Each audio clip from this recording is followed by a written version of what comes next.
Hi guys. I know I'm a little late. I tried to go live on Sunday, but I got very busy. So I decided to come live now that I have some time, and I'm going to react to season 5, episode 14.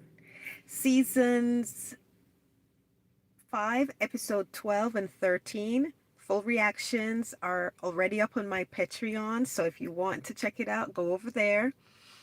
It's a different take. That's the name of my Patreon. I'll put the link here below. And also, I will, for those who cannot make it to my Patreon, I will put my summary. What would I call it? Summary? I'll put my reaction. I cannot put a lot of the episode because I no longer have the ability to edit it to YouTube specification because it's been a while now and I had to go on and edit more episodes. I had to get rid of episode 12, the full unfiltered cut, to edit and put on my Patreon, which is a full edit, it's a full reaction. But I had to take out some of the glitches where I'm going, um, mm, and some of the smacking sounds. I couldn't get rid of all of those, but be being interrupted while I'm reacting, pausing my reaction to run and go do something. So I had to take all of that out. But the full reaction is there, a bit edited so that it's more consumable for you. But so all of that, I cannot edit it properly for YouTube if I don't have that full unfiltered edit. And that's gone now because I don't have enough storage space to keep all of that, plus do the same thing for episode 13 and other stuff that I'm doing for the channel. And as I told you before, I'm going to react live now for The Walking Dead because I'm not getting enough views and YouTube refuses to partner with me. So I'm not going to put in all that work for them then to put advertising all over my shorts and make money off of my hard work and not be willing to share with me. So I'm going to do the reactions live. So since I already, as I said, put episode 12 and episodes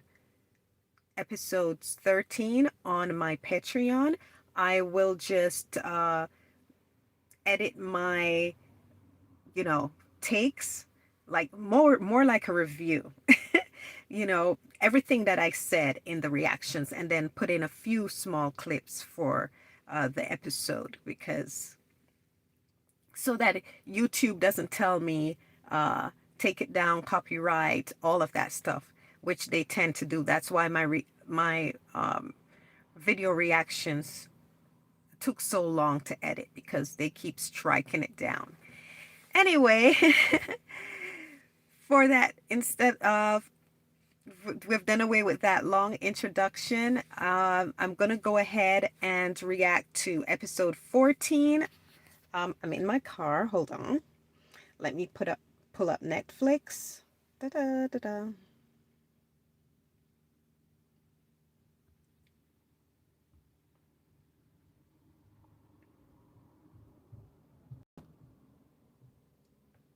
Oh, my lights went out. It got pretty dark there. Okay, we're on Netflix. And this episode, spend. So we're on episode 14 of The Walking Dead season 5, and the title is Spend. I may have to turn the volume down so they don't copyright me. Hold on. So birds are chirping. We're in Alexandria. It's quiet. And they're showing, there's Gabriel. He looks frustrated. I'll show you a quick clip here.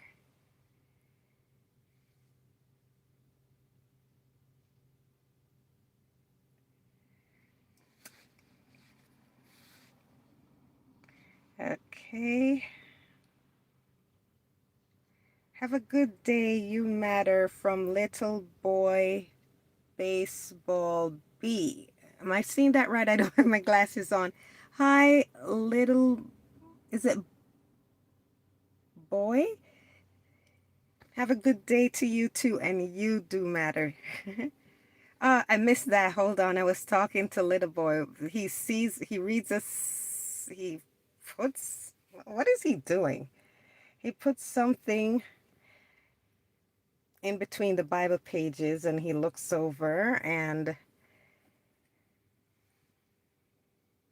it's getting hot in here. Let me put the window down. Father, we are so blessed to have you. Please enjoy Rosemary. That's sweet. They gave him strawberries. Yo, Unc. El Dente. Hi. How do you pronounce that? It's L and then Dente. Hi to you. He's tearing a page out of the Bible. Why is he doing that? I don't like that character. Who here are fans of Father Gabriel? He's so self-absorbed. That's why I don't like him. He's selfish and he's self-absorbed. He's ripping out the pages of the Bible. How dare you? He's so angry. He's angry at himself, but he takes it out on other people. Do you know anyone like that? Hi, Courtney.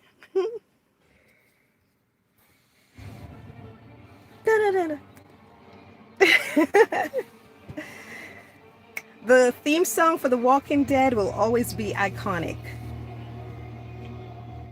Someone just walked by my car really close and scared me. Yeah, you're angry at yourself, but instead of being accountable and addressing, okay, why did I do this? Okay, I have to do better, change my ways or whatever. Instead of doing that, you get angry at other people and you take out your frustrations on other people. Hey, Daryl, looking good on your bike. So, you take the frustration out on other people unfairly. Gabriel is like that. What question? Yeah, go ahead and ask a question, Courtney.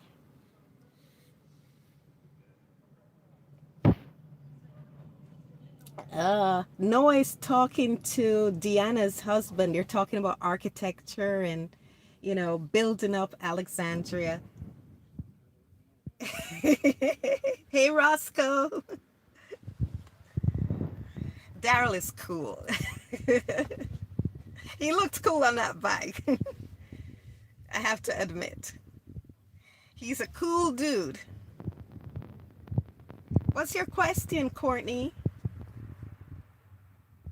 Now could be around your age. Could be around your age. Well, it wouldn't hurt. I can see what you think. 67. Am I wrong? What's 60 plus 7? 67? What's... That's basic math, Courtney. Are you trying to trick me?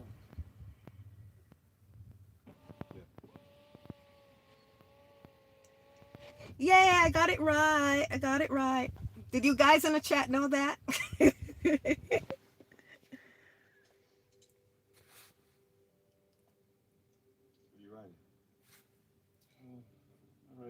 Roscoe says he finally watched the whole series a year ago. Now just need to catch up on the second season of the new shows. Ah, okay. Did you watch The Ones Who Live? That's my favorite. I loved that series so much. And everyone's hoping for a season 2. I would like to see a season 2 because I miss them, but I don't want a season 2 because it was so perfect for me. The ending was perfect and I don't want them to mess it up. And, I don't want anybody to die. I don't want anybody to do anything just out of characters. And the writers, when they don't know what to do or the story is ended and they're trying to push it or stretch it out, they end up destroying the show. They do really stupid things trying to shock the audience, and it makes it. I just don't want them to spoil it. Oh, thank you, Courtney. I'm so so thankful, so grateful that you subscribed. Yay, Courtney in the house. Which one of the series was the spin-offs was your favorite, Roscoe?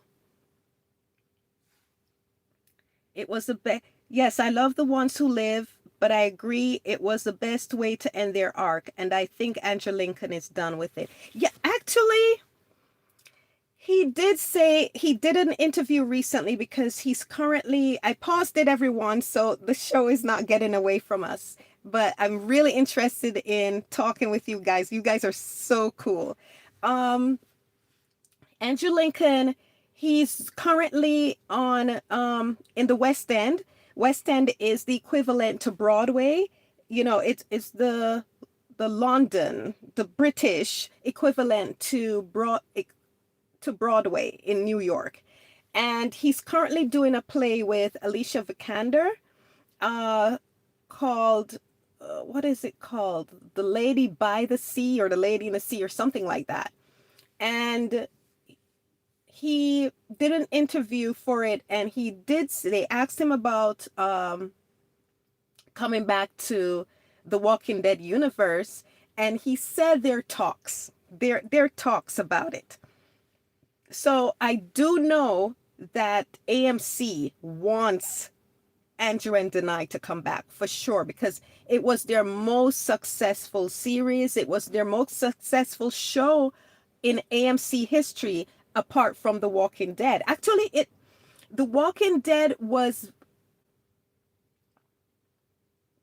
the most successful show that, ratings wise, that AMC had for the cable network. But for their app, AMC Plus, because The Walking Dead, is already over and most people watched it on the cable network, the app, the ones who live turned out to be their most successful show, period, even more than The Walking Dead on AMC. And I don't even think AMC shows The Walking Dead, AMC Plus shows The Walking Dead, because they licensed it out to Netflix. And I think Netflix has to finish their licensing run of it before they take it back. Just like AMC licensed out the Want to Live to Netflix, but they only gave them a year and they took it back to the app because it's their most successful show in their history on their app.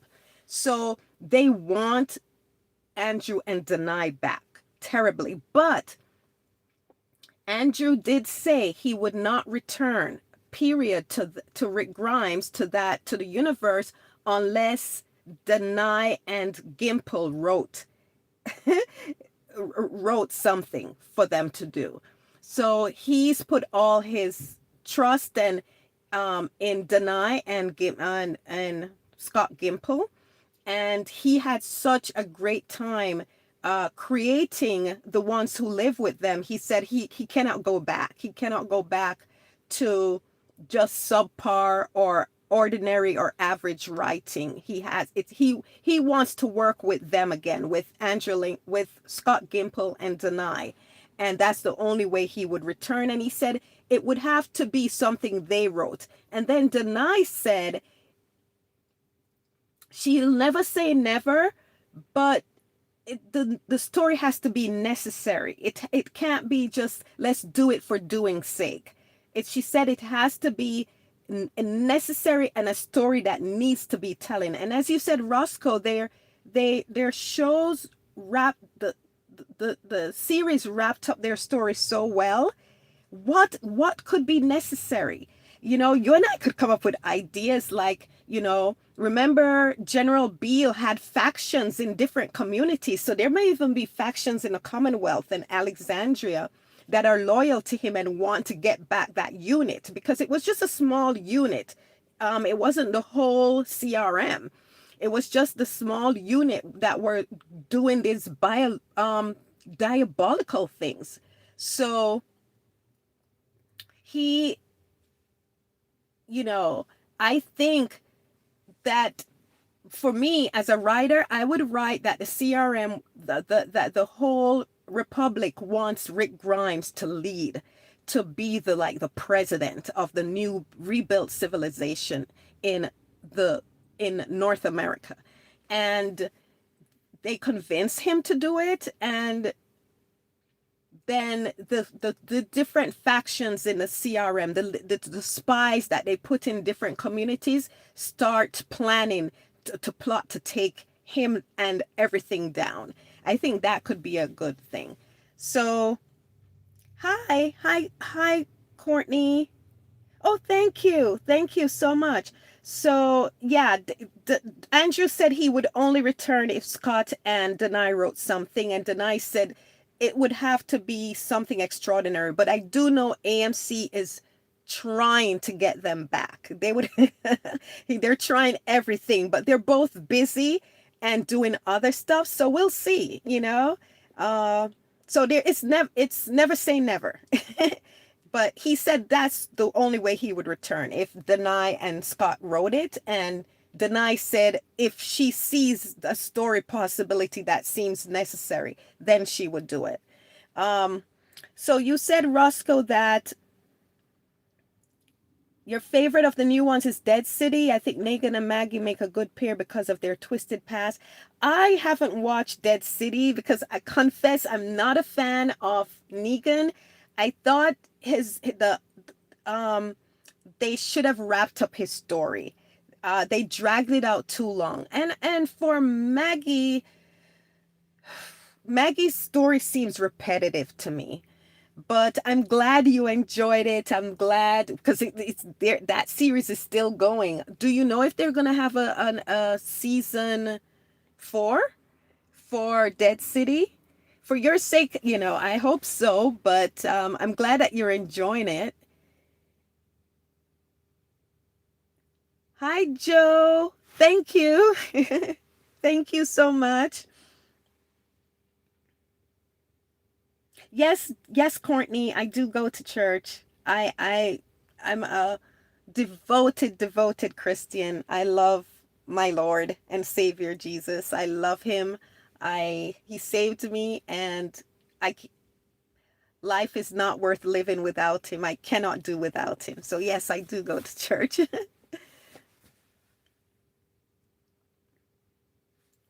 So let's see.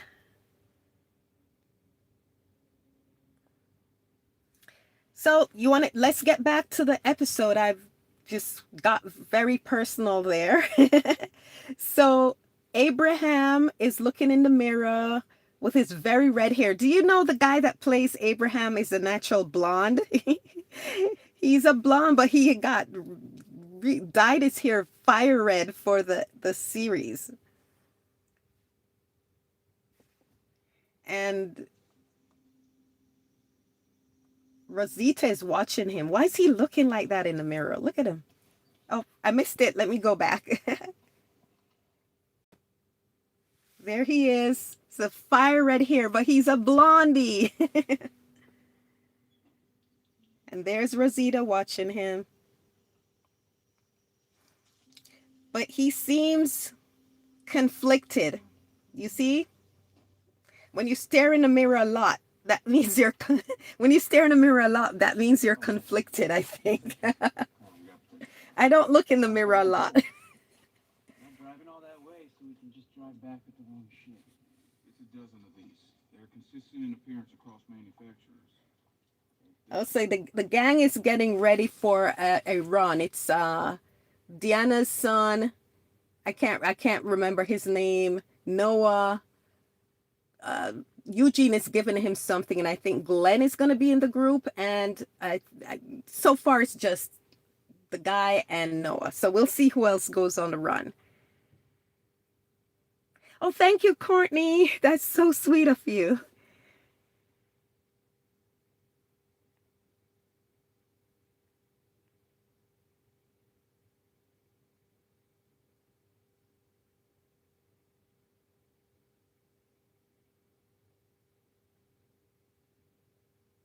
Yeah.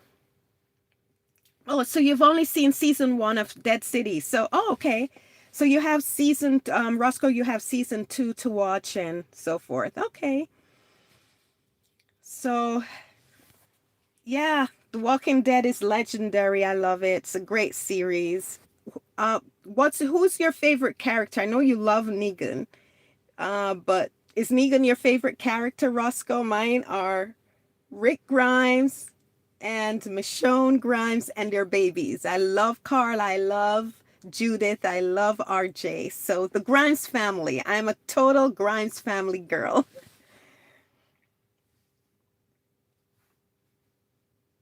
The shit will be right.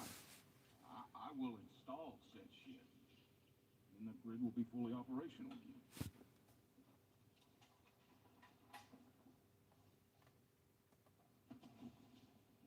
Heard you talking to Holly last night. What's her story?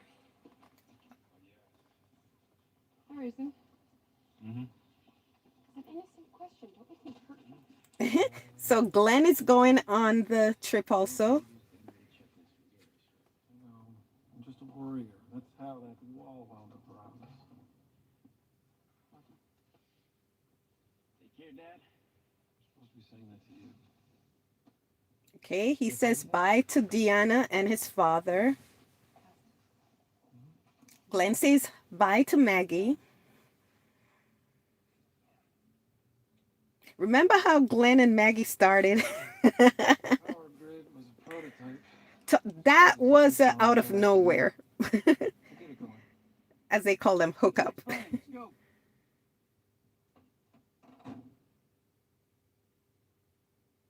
I know I said it before, but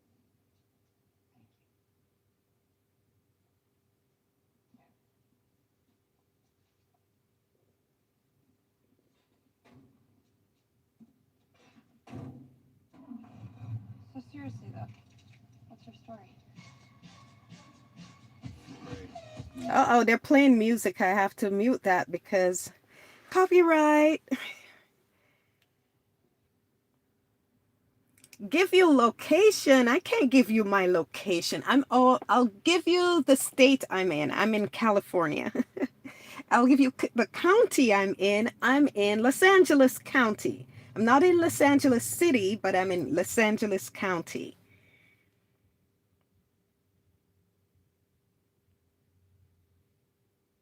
And I'm sorry I can't pronounce your name. Is that Russian?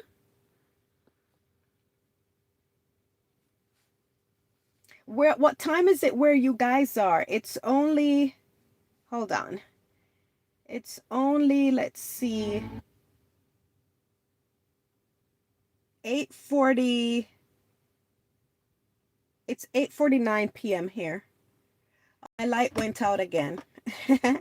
And I lost, oh my gosh, I lost it.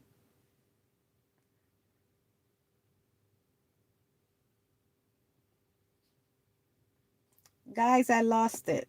Oh my gosh, hold on. Lost my episode. So I'll know not to do that again because I'll lose it. And I keep losing my light. I think Michonne is my favorite. She came from the least, was on her own, really had the biggest arc and growth. As for Negan, I don't truly like him as a character. He's a horrible person. Oh, okay. So you're a Michonne fan. See, you have taste, Roscoe. I know now you are a smart guy. You are a smart guy and you have taste. That Michonne is, you see the strength and the character growth in Michonne. So yeah, I rock with you, Roscoe. It tells me you use this. Not many viewers use this, and as you said that Negan is a horrible guy, a horrible person. Yeah. They've tried a lot to redeem him, but I it's not organic. Amy Larson. It could have been organic, but it's not because they have him saying that Seriously though. he's not sorry for the things he first they're like trying to make him a goody two shoes or have him rescuing people just to get people on side, and then his fans are like, no, we want the tough and the couldn't care less misogynistic Negan. So they go back and said, yeah, he doesn't apologize, he doesn't think what he did is wrong. So yeah, and I'm like, there cannot be redemption without accountability and repentance. So if the leopard doesn't change his spots, it's still a leopard. So I don't know, the writers are all over the place with him. The and why his arc isn't organic is because the writers want to keep him around, they like him. So instead of writing the character true to form, or if you're going to do a redemption arc, do a true redemption arc, they can't because they keep vacillating. Yeah, yeah. Well, you know, I'm a Christian, so there it can be redemption, for someone, but there has to be repentance. That's what some people don't get. They think, oh, all is forgiven. You did all these terrible things. Don't worry about it. All is forgiven. Just go on. No, that's not how it works. There has to be accountability. There has to be repentance. That, that's about what's the use if you're not repenting of something? You're just going to continue doing the same thing over and over again. And that's the thing with the writers haven't given Negan a true redemption arc, yet they want us to accept that he's been redeemed without doing the work to show that he actually is redeemed, that he has repented. And they vacillated back to that he doesn't care, he's not repenting. So yeah, it's all over the writing is all over the place. It's inorganic just because the writers probably the producers like him and want to keep him around. So it's just not authentic and organic, and so that's why I can't get behind the character.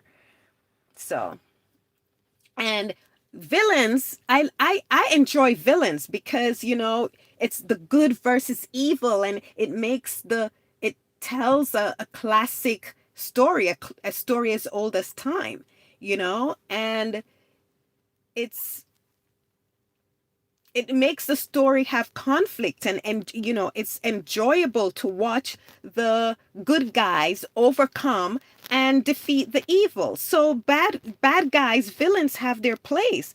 What's really confusing and unfortunate for the Walking Dead is that the producers force the writers to try to make evil triumph and evil celebrated over the good. And because some fans like Negan, and that doesn't make any sense, so in Dead City, he's like that, no regret, and even seemed to be trying to convince Maggie she would have done the same. Exactly. They wrote Michonne saying the same thing, saying, "Oh, if I was in a different position, if I'd met Negan first, I would have done she would have been a savior, and she would have done what he's done, and they're not, they're similar, they're almost the same type of people, blah blah blah." They've tried to redeem him through putting the onus and do a false comparative to make Rick the bad guy, to make Michonne the bad guy, to make Maggie the bad guy, to make everybody but Negan accountable for what he has done, right? And I've seen fans say over and over, "Oh well, Rick started it first. He went and killed the saviors in their sleep. So Negan was very benevolent in just killing two of his people. He was going to kill one, but they didn't obey the rules, and he ended up killing. Daryl came out of, you know, sort, and he killed Glenn for it. So it's really Daryl's fault. They've put the blame on everyone else. What people love to conveniently like swipe aside and push under the rug is that the saviors attacked Rick's group first. They confronted Daryl, Abraham, and Sasha, and they were going to kill them. They were going to kill them. And because Daryl took care of them with a bazooka, you know, they escaped that. And then they went on to find out that this group, under the leadership of Negan, was terrorizing other communities, enslaving other communities by force. So it was only a matter of time before they went to Alexandria and did the same. They attacked Alexandria first, not the town, but the people. They attacked. They were going to kill Daryl, Abraham, and Sasha unprovoked. So the thing that I blame Rick for is that he didn't wait and get more intel. He just went by what the Hilltop said. He should have investigated, watched the savior, watched that outpost, watched where they go, see if they're connected to any other entity, and see what their operations was. Then I do think Rick would have tried to take them out, but not just one outpost, but they probably would have planned better and been ready for them when they came to Alex, you know, when they came after them. But they were just blinded. They thought they had taken care of the problem, but they were a problem. They were going to kill Alexandrians. They were going to kill Rick's group. It's just that Rick's group got the upper hand on them. So no, Negan and the Saviors started the war. And it was a war bent on oppressing and enslaving communities through force, terror, and killing and murder. So no. This false equivalency of Rick is the same as Negan, and actually Negan was in the right and Rick was in the wrong. So Negan is a good guy, and if we were following Negan from the beginning, we would have preferred him over Rick. Hogwash. I would never watch a show that's canonizing someone who is going going around oppressing and enslaving people. No way would I canonize a person like that. Never. I would never follow them. I would never become a fan of it. And The Walking Dead would not have been the juggernaut show it was if that was the premise. So I cannot stand those straw man arguments when I hear it, because I never hear people come back saying the truth. The Savior started the war against Rick, and the Saviors were actually under the leadership of Negan, were oppressing and enslaving and murdering communities so that they could be, they were acting like the mafia. They were acting like the mafia. We won't attack you if you forcefully give us all what you work for us, and we get anything we want from you, or we'll kill you. Nah, that the Walking Dead would not be the juggernaut. As a matter of fact, when the producers and the writers switched to the focus of the show being about Negan, after season 7, the ratings plummeted for The Walking Dead, and it never survived. It never came back. It just, season after season, Negan not being taken care of and them holding on to Negan, the show just nosedived and never recovered. And they didn't learn. They didn't actually absorb and listen to what the ratings were telling them, and they held on to this character to the very end, and the show, and it just annihilated the show. It destroyed the show. The show was never the same again. And even today, they're still dragging that dead carcass because for some reason, they love this character. They love the actor. Yeah, the actor is going to create another show for him. Create a The Walking Dead show if you love the actor so much. Dean Morgan, I don't know him. He's his fans. He has a lot of fans. They seem to love him. Create a show for him. But why would you destroy your most successful show? You're such a juggernaut of a franchise for one character. It made no sense to me. None.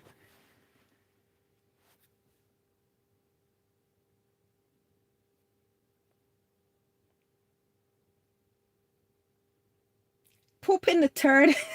That's a funny name.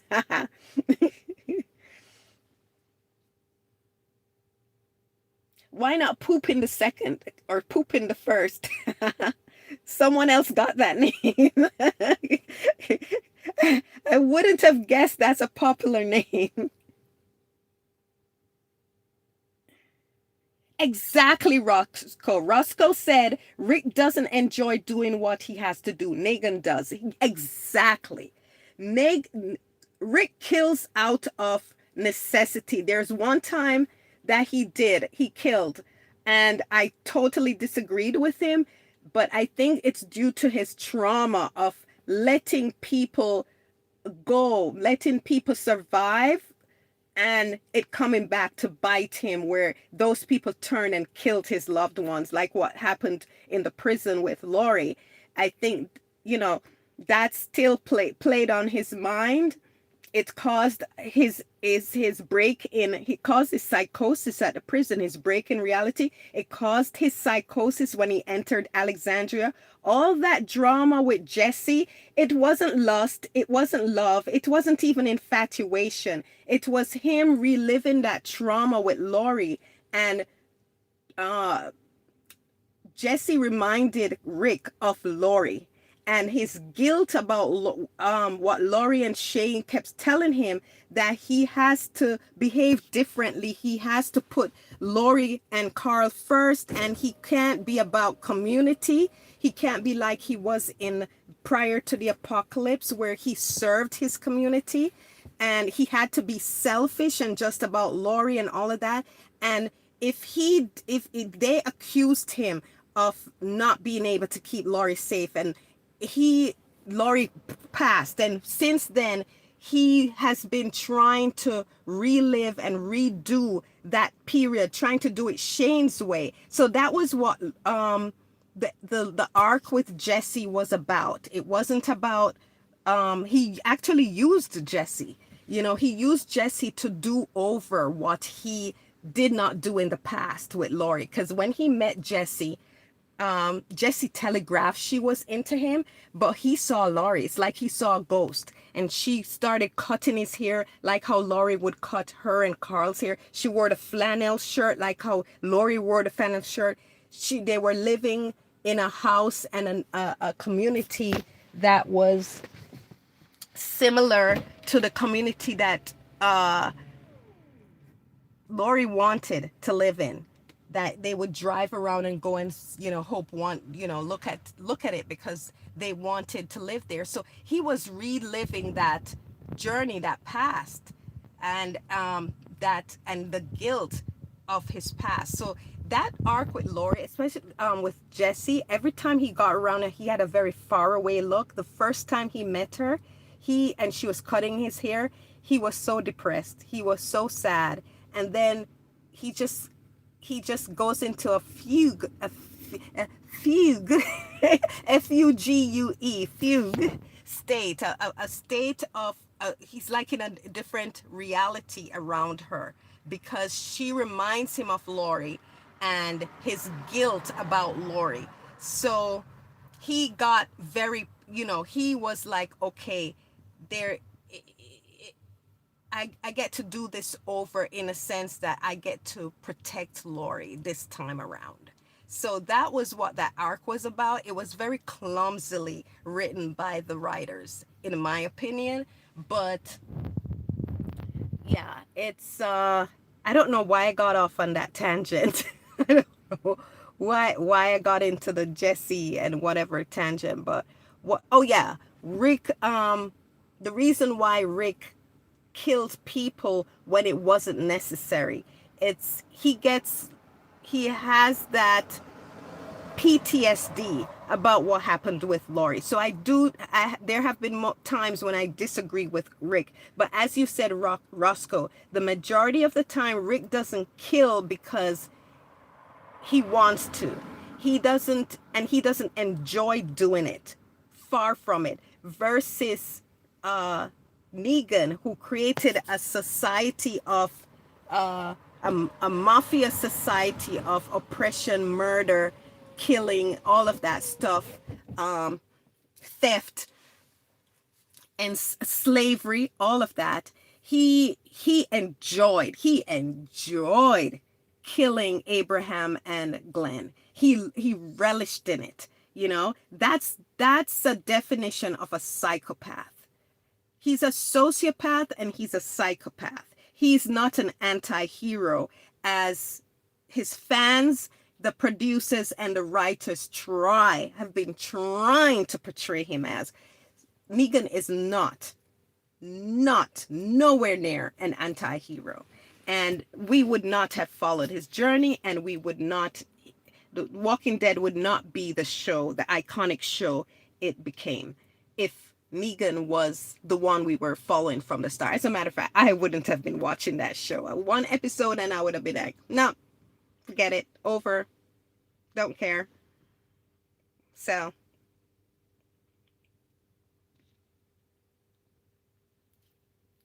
let's get back to the show. They're in the van. They're going on a run. It's Noah, Glenn, Tara, Deanna, one of Deanna's son, and I don't know who else. Let's see. Absolutely. Negan is a fool's idea of what strength looks like. Oh my gosh. You spot on. You hit the hammer on the head. Perfect. Yeah. He is what someone who has no idea of what strength is, of what honor is, what integrity is, thinks that's what that person thinks, as you said, a fool.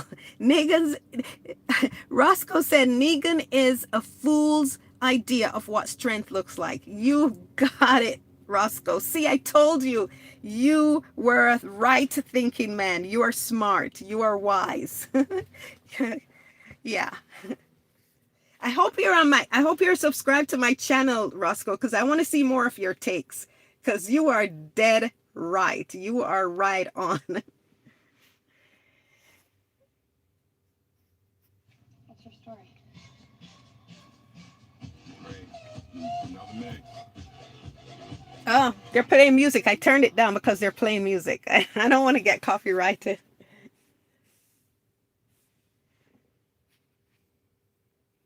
Oh, thank you, Roscoe. Yay. So we have Courtney subbed and Roscoe subbed. Yay.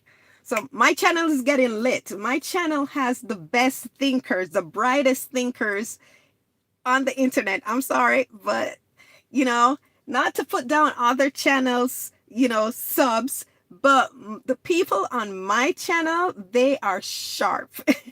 I love conversing. I love interacting with you guys. I love reading your posts because you're so freaking intelligent. You guys are so intelligent. I love it. I love it.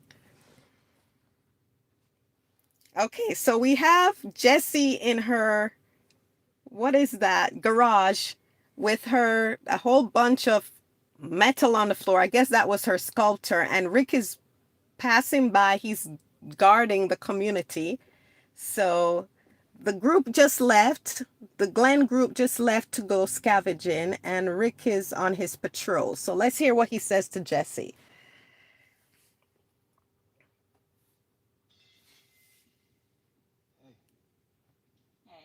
He says, hey. She says, hey. What happened? I don't know. Maybe somebody doesn't like owls. Someone came in here and did this.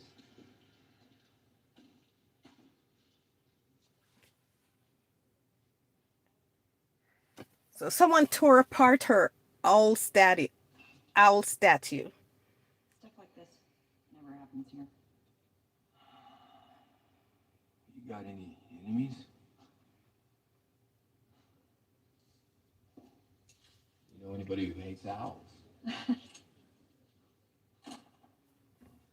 bad there isn't somebody who could look into this kind of thing. I'll ask around. No, you don't have to. Yeah, I know. Okay, so you find the person who did this, and then what? Some kind of consequences. You ever heard about the broken window theory? What's the broken window theory, It boils Rick? down to this. You keep the windows intact, you keep society intact. This was an owl, Rick. Yeah. I gotta do something today.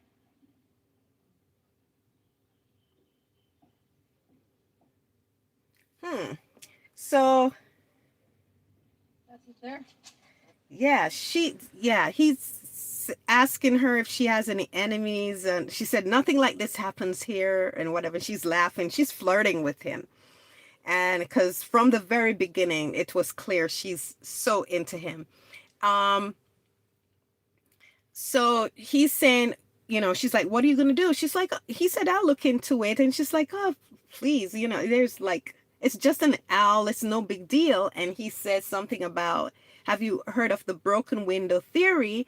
If a window stays intact, you know society stays intact, or something like that.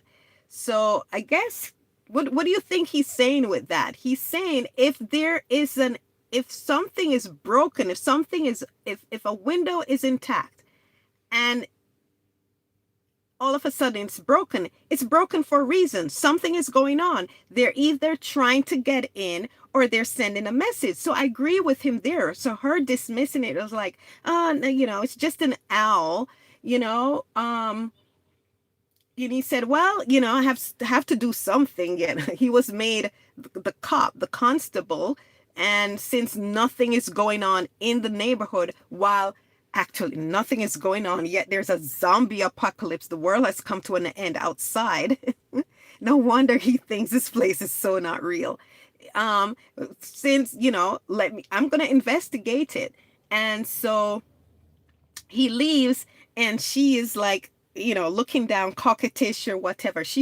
You know she's feeling him, but that look down could also be that she has an idea, clue of who did it. And you know so we know who did it. Those who have watched the show before knows who did it, so she would have known who did it. So she was trying to present to Rick, since she does know who did it, she's trying to present to Rick a reality that isn't there. Just like Rick is saying, this place is not real. And while he's saying that, he's also playing games in that he's not, whenever he's around Jesse, he's not in reality either, because he's using her as a substitute, an avatar for Lori, to, he's going to protect Lori again. This is his chance to show that he can protect Lori, as Lori and Shane told him he couldn't. So whenever he's around this woman, it represents Rick's state of mind, his PTSD. So he's going to play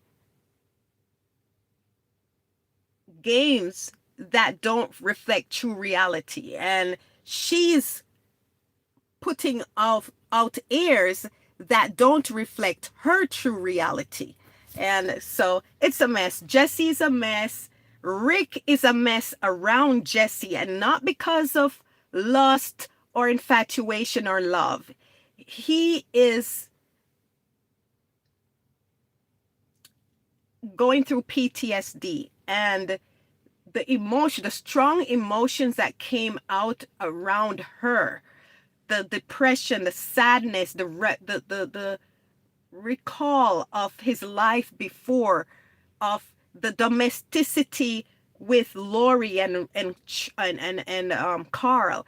All of that, whenever he's around Jesse, brings that back to Rick. So he's playing games. If you're gonna notice that in the future, in scenes around Michonne, in scenes around Daryl, in scenes around Carol, he doesn't he doesn't play in that false reality. He doesn't play, he actually addresses the real world. He sees what's going on, and the true him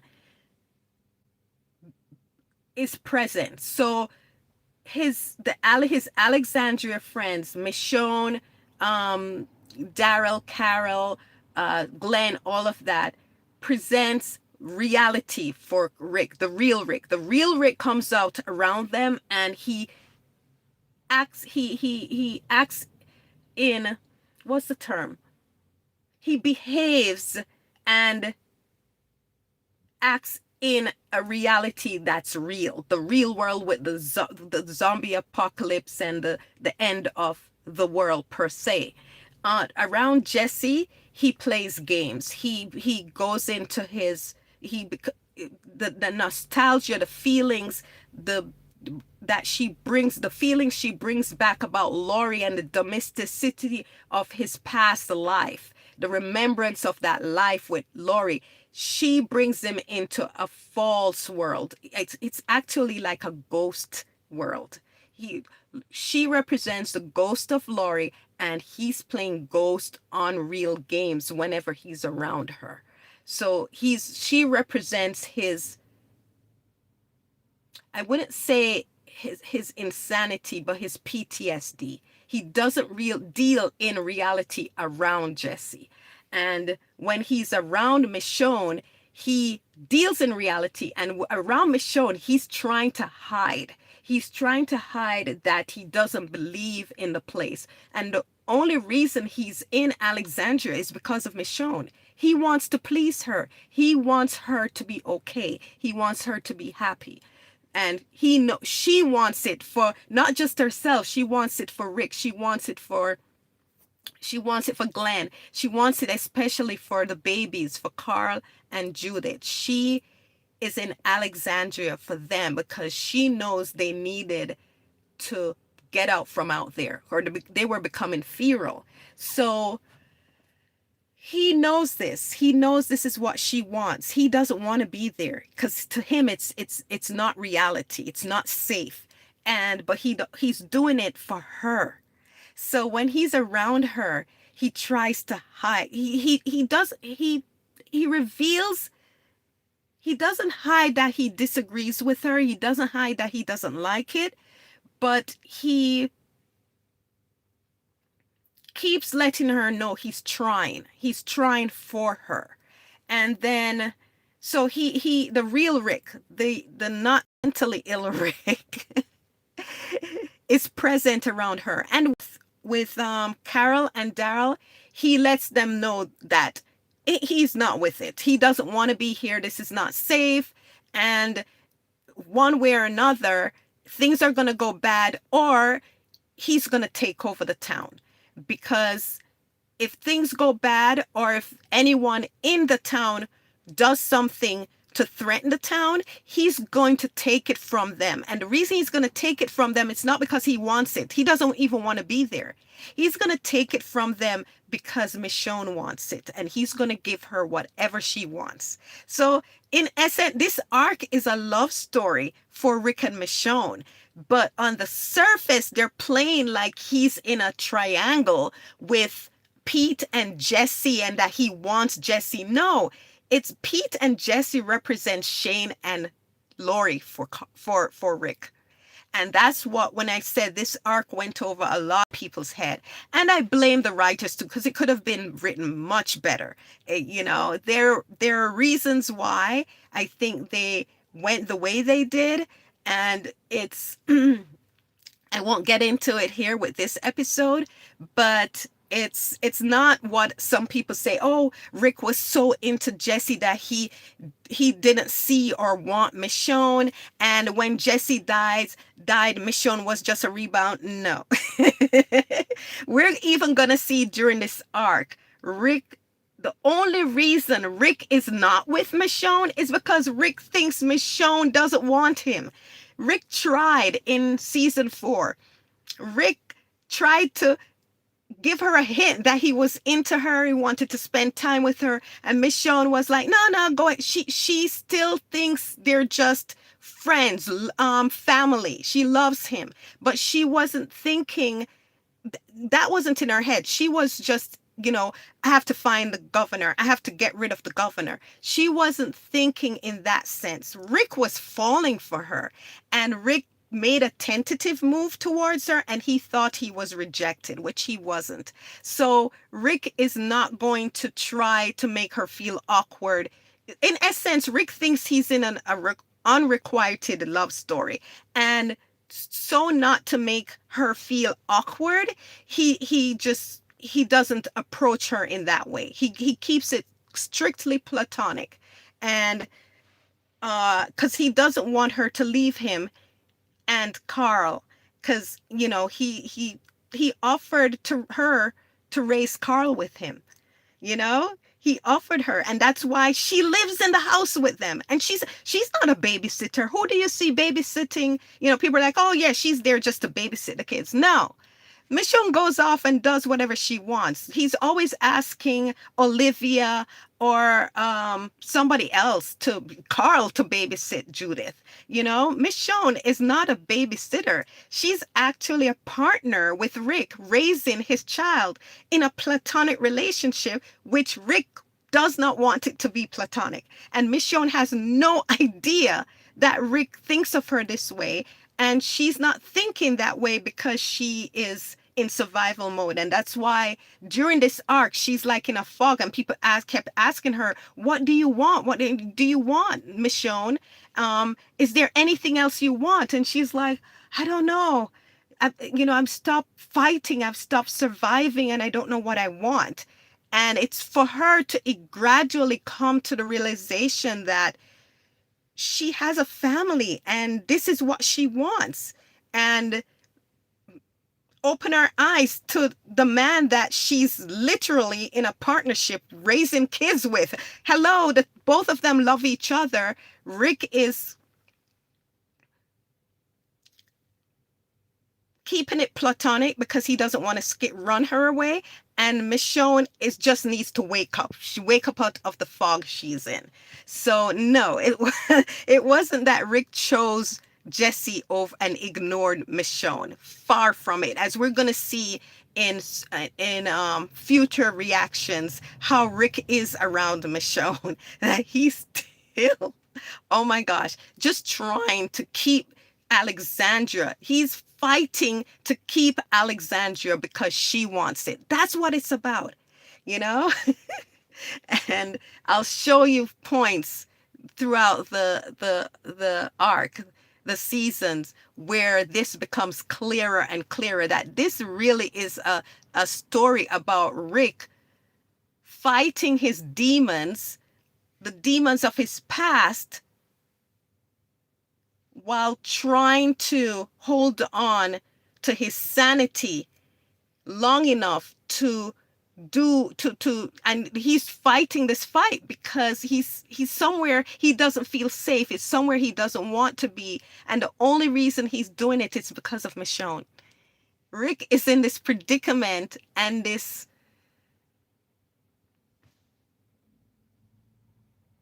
fight for his sanity because he's doing something out of love. He's doing it for Michonne. And Michonne is doing it out of love. Love for Rick, Carl, Judith, Glenn, Maggie, Noah, Sasha, all of them. She's doing it for all of them, and most importantly, for the love of her little family, the little family she's making with Rick, for Carl and Judith. So let me see what you guys says. I think in his mind that everything starts small. This is from Roscoe. One broken window turns to two, etc. And it looks like people don't care. You're right. See, that's why I asked, because You see, you brought the other angle that I wasn't even looking at. Things start small. So yeah, great point, Roscoe. Oh my gosh. Rick was right that it wasn't safe because the people were so insulated they didn't appreciate all the danger around, least of all the zombies. Yeah, it's not. It's, yeah, all of them agree that it's, the people need to actually wake up and come into the reality of the world that they're in. It's a zombie apocalypse. It's not, well, oh, brunch on Sunday, let's, la la la, live like everything is safe. Because the reason they felt so safe is because that area was deserted, because they had evacuated the most of the people out of that town. And so there wasn't much zombies coming through. People died, but they weren't close by to actually, you know, yeah, they weren't close by. There are people looking in my car and I'm trying to ignore them. They're trying to get my attention. So I was like, oh my gosh, leave me alone. I'm doing a reaction. I'm doing a live. Leave me alone. Okay, so yeah, they're gone. Yeah, there weren't a lot of zombies around because there weren't a lot of people around. They were evacuated. So they had a false sense of safety. They really didn't know what was really going on in the world. So, okay. So thank you for that point, Roscoe. Okay, let's get back to the episode. Am I going to finish this? This is, okay, let's see. It's the warehouse. They're at the warehouse. That door's the fastest way in and out. Okay, we should know all the exits first. So there's a plan if things go south. Already got one. It's called going out the front. Oh, that dweeb is there. I don't like that character. What's up? Got it. Oh, this is the episode that I just remembered. So Eugene did go along with them. We should do a perimeter check. Our exits just in case. So I thought Michonne was in this, had gone on this run. So I got it mixed up. No.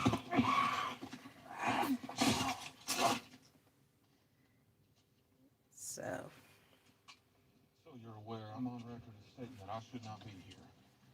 You will know that I'm not combat ready, or even for that matter, combat equipped.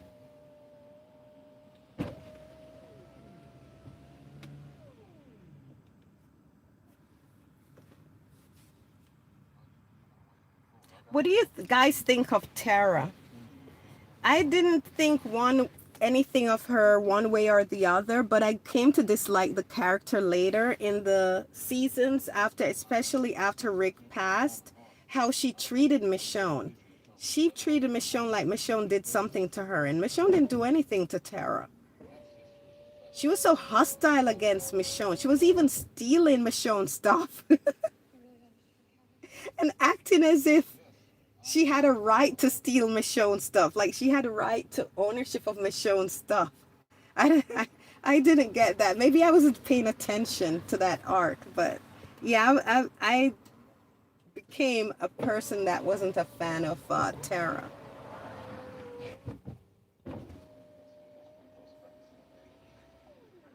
Oh, Aiden. Aiden is the character's name. Aiden, Deanna's son. I keep forgetting what his name is. I only remembered Spencer.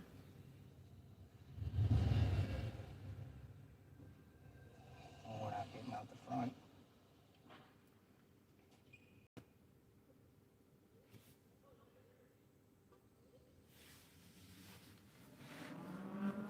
Oh, this is my longest stream yet. We're at 1 hour and 4 minutes. Yay!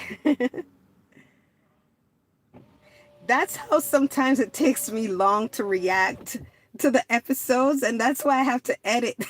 Because I never watch an episode straight through. Something always interrupts me. Or I get off tangent discussing stuff and I was like have to come back and cut and edit and whatever. Sometimes when I'm editing, I have 2 hours taped. I was like, what? What was I yapping about so long? Okay, Roscoe said, I found Tara more annoying than anything. Only time she was tolerable was when she wasn't the focal point. I agree. I agree. I don't know why the writers love Tara so much. Because, yeah, she just, there was, there's like, there's so many good characters to focus on. Why are we wasting time focusing on Tara? And she got so bitter and resentful against Michonne for no reason. I was just like, what? Get this character out of my face, please. Oh,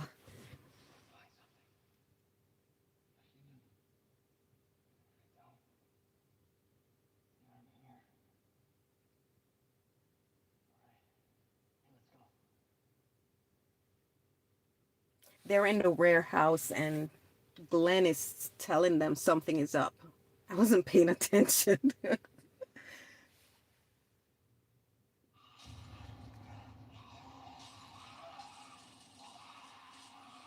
Okay, they came across a whole bunch of walkers.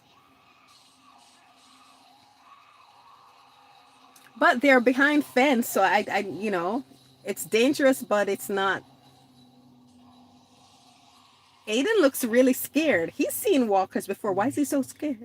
We were out there a long time. That could be more. Let's get to work.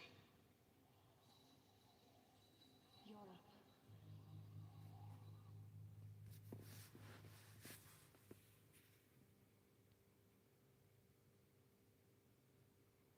She was a fantastic character in the graphic novels and the novels, which overall were very different than the show. Do you know I checked out some of the graphic novels while the series was going because it was still being written. And I didn't really like the graphic novels. I found the writing very immature. I it's All right, Eugene. he created some great characters. Let me pause it for a second. Uh what's the creator's name again? It's slipping me. Um I can see him in my head, but I can't remember his name. Do you remember his name? Roscoe. He created some great characters. Rick Grimes, Michonne, Carl. Is who is another good character in the comics? But he created some good characters, but gosh, some of the writing was very childish in my opinion and misogynistic. So I actually prefer the TV show version, and yeah, the some of the comic fans they thought Andrea was such a great character. Most people don't like Andrea in the show for good reasons, but Andrea was just, to me, I don't see anything great about her in the comics. She was just Rick's girlfriend towards the latter part. She was Dale's girlfriend, and then Rick's girlfriend in the latter episodes, and she was a sharpshooter. But other than that, I didn't see anything great about Andrea. So, well,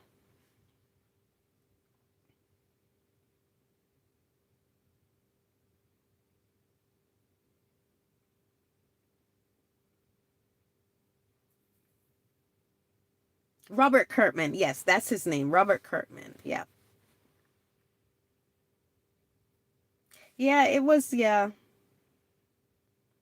And then Robert Kurtman killed Rick Grimes.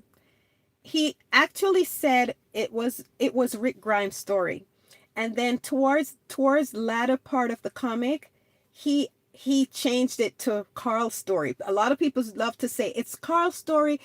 Robert Kurtman said it's Rick's story. No, because I remember keeping up with the comics during that time and listening to Robert Kirkman's interview, he always claimed it was a zombie show that would never end. It would be like, a serial kept going. And he said it was a Rick Grimes story. It was Rick Grimes' story. And I think he started changing his tune. And now, in hindsight, hearing a lot of the behind the stuff scene things that happened on the show with the producing and the you know Andrew Lincoln wanting to leave early because of personal family reasons. I think they panicked. They panicked and they're like, okay, if we can't keep the show centered around Rick, and we can't keep the series centered around Rick, because if Andrew Lincoln leaves, the audience will leave with him. So that's why they started pushing other characters so much. They invested so much in Daryl, they invested so much in Negan, they invested so much with Carol. And Robert Kirkman also started flipping the switch, the focus onto Carl. And then he started giving interviews that it was Carl's story. But that came later. He always said it was Rick's story. And I think he switched because he saw that Andrew Lincoln was going to leave, and then the focus would no longer be on Rick Grimes. So how could he keep the comic going? And Carl was the future. He was his Rick Grimes' son. So that made sense, to switch it to him. But no, it was always Rick's story. And then he made the fatal mistake. He killed Rick Grimes, thinking that the fans would rally behind Carl because he's saying Carl is the future. Carl is the future. Well, the same thing happened in the show. The same thing happened in the comics that happened in the show.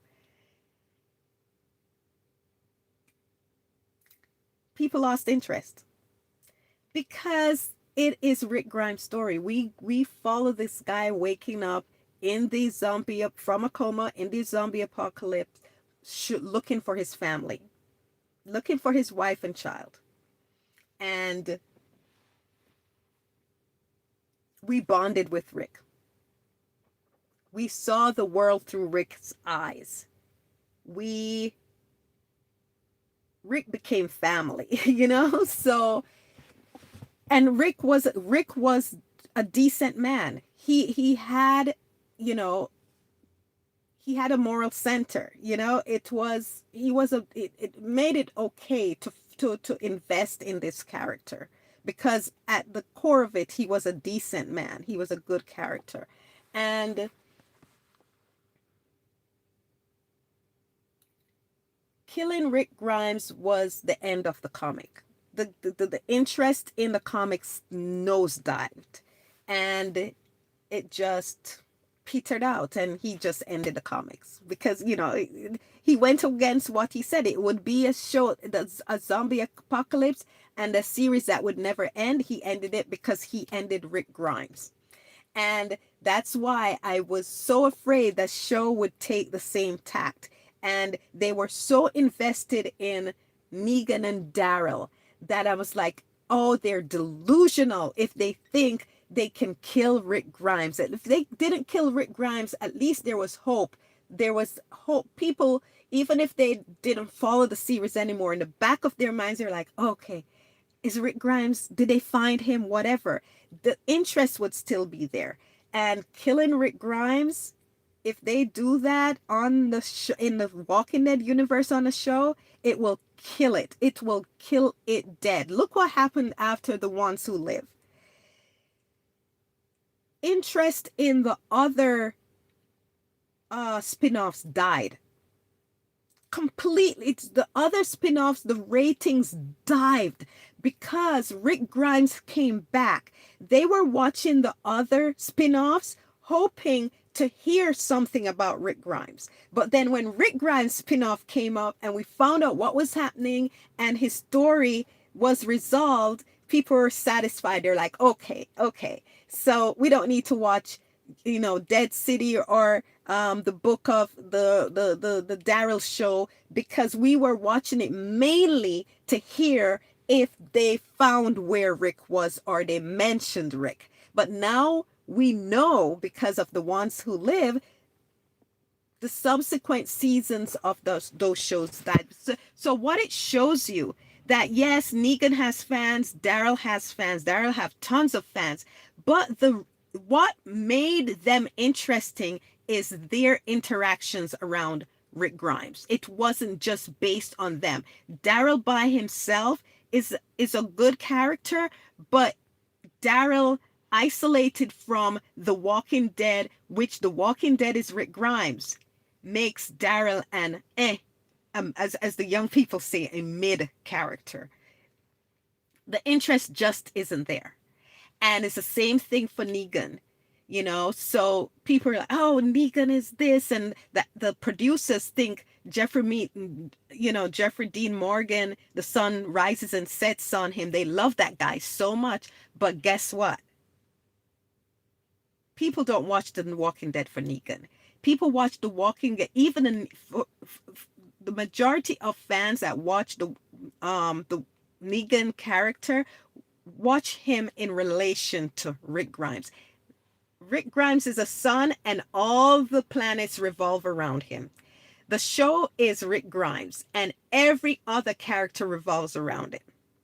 So they're not going to be successful without some prospect of Rick Grimes. And I think that's why so many Negan and Daryl fans resent Michonne, because they don't want because they love Negan and they love Daryl. They want Rick to be about those characters because the interest is in Rick. And if Rick is about those characters, he will bring the audience with him to actually care about what's going on with their favorites.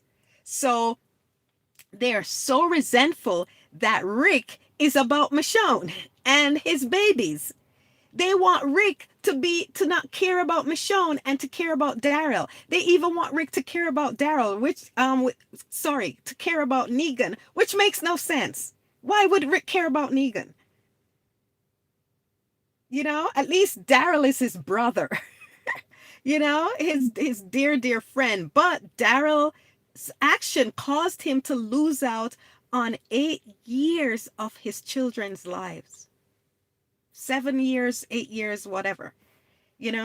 So there's some resolution that needs to be, should happen there before, Rick is anything about Daryl. Rick is about his family, his wife and his children, which is it's supposed to be. So they resent the heck out of Michonne. They resent the heck out of RJ because they have their favorite characters and they want Rick to be only about their favorite characters. They don't want Rick to be about his family. So Rick is a tool for them. They just want to use Rick to get everybody's eyes on their favorite character. So if you see a lot of hate against Michonne or and their Rick and Michonne's child, RJ, it's because of that. See, they even use Judith as a tool. They want, oh, Judith loves Daryl and Daryl loves Judith, and they try to push RJ out of that. Oh, so it's about keeping Khaled is like, what are you yapping about? I'm yapping about The Walking Dead, Khaled. That was funny. I do yap a lot. Oh my gosh. I'm yapping about The Walking Dead. I'm doing a reaction. I'm supposed to be doing a reaction to The Walking Dead, but I'm yapping about a lot of stuff. So you are right. What are you yapping about? Thanks for that check, Khaled. Roscoe say fans get wild if you change an actor for a character. So yes, if you kill the focal point, it's done. Yeah, it's done. Rick Grimes is a Walking Dead. So Khaled, I'm gonna stop yapping and get back to reacting to the show. That was funny. Oh my gosh. So they're scavenging, they're in a warehouse. Uh-oh. No, no. He's shooting at a zombie that has a, what do you call it, helmet on. He has armor on. It's the gun isn't gonna go through that.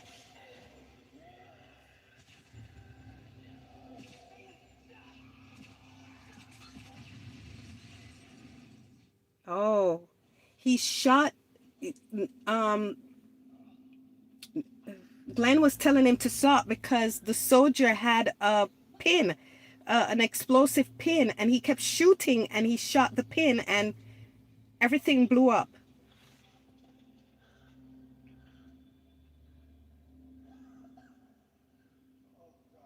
So that's how he got stuck. You see, I didn't remember this episode. I just remembered, the end result, but I didn't know what happened. Oh, and he got impaled on something. The explosion threw him and he got impaled. You good?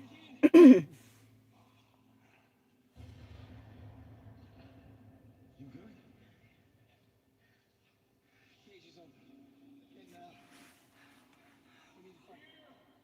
Oh, and the cage got open. The fence that the walkers were behind because of the explosion opened. So now the walkers are everywhere, making the whole thing dangerous. So they can't even help Aiden. Oh, Tara has a head wound. I can't tell from right here. We're getting close.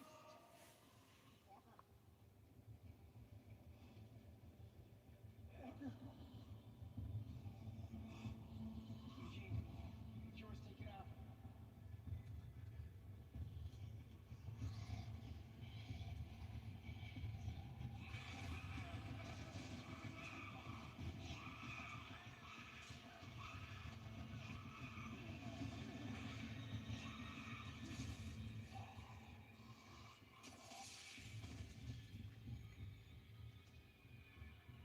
Get to that office. I'll get Tara. Go!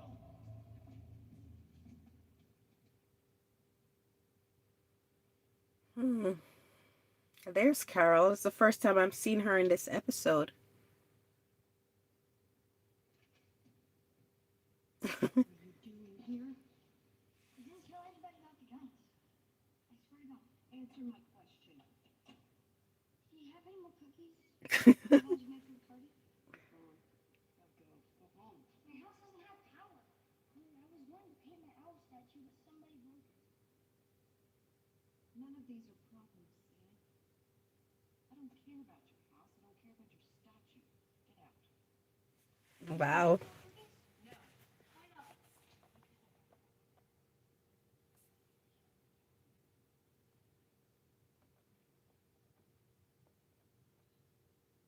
You want cookies?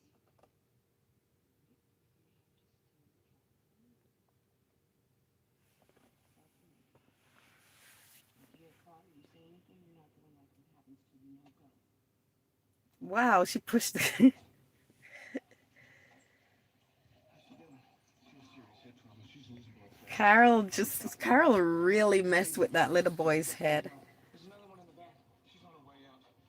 We need to get her there. All right, we'll get her there. Oh, Jesus. He's alive? I checked him. I thought. Yeah, get it. It's gonna take at least 3 of us. We got that kind of time. We polite enough that we could kill him. You think we leave him? Go. Save him. She'd do it. I know she would. I'll stay with her. I'll keep her safe. I assure you. I will.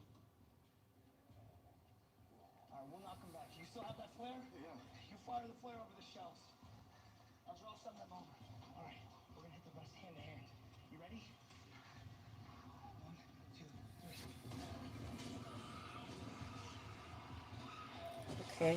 So they're going in to go and save Aiden. Oh gosh, guys, I almost got cut off. Hi, Danny, what's up? So you really think this will take 4 weeks? That's what he said. First time they expanded a wall, it took them twice that.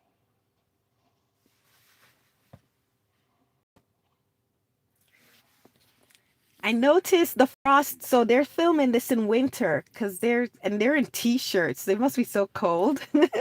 But they have to pretend like it's summer. That's one thing about filming that I don't like. In the summer, you have to wear coats and stuff pretending it's winter and it's so hot. And then in winter, they want you to be, they have the poor actors in like spaghetti dresses, shorts, and t-shirts, and it's freezing. No, I couldn't be an actor. Sorry. Because I like my comfort too much. If I'm cold, I want to be warm. And if I'm hot, I want to be cool. Enjoy the rest of your episode. It's almost midnight here and I have to hit the road early. Take care. Look forward to catching you live again. Bye, Roscoe. Thank you for joining us. And I loved hearing your perspective. Thank you. See you next time.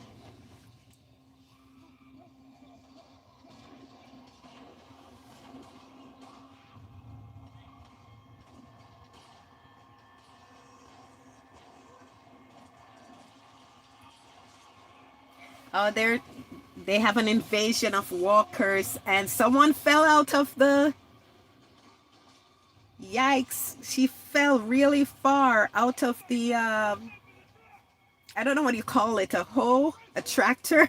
I don't know, but her leg is twisted or broken, so the rest are afraid to go and help her, but Abraham runs in, pulls them down and grabs her,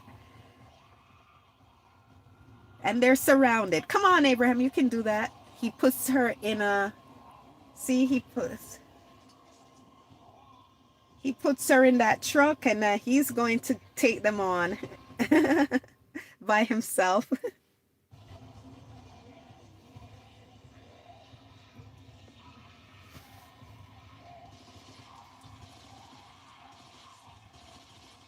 Oh, that was smart. He slipped under the tractor.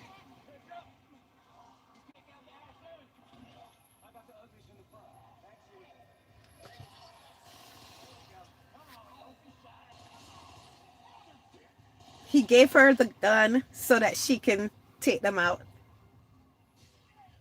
But you're still alive. What are you doing? Making sure he stays that way. What? Oh, I thought he was gonna kill Abraham. I was like, what? Hey, Rick. Having a beer. Did I bring you one? Helping my wife today. Good. Thanks. Tell me you're still on duty. I always am, you know.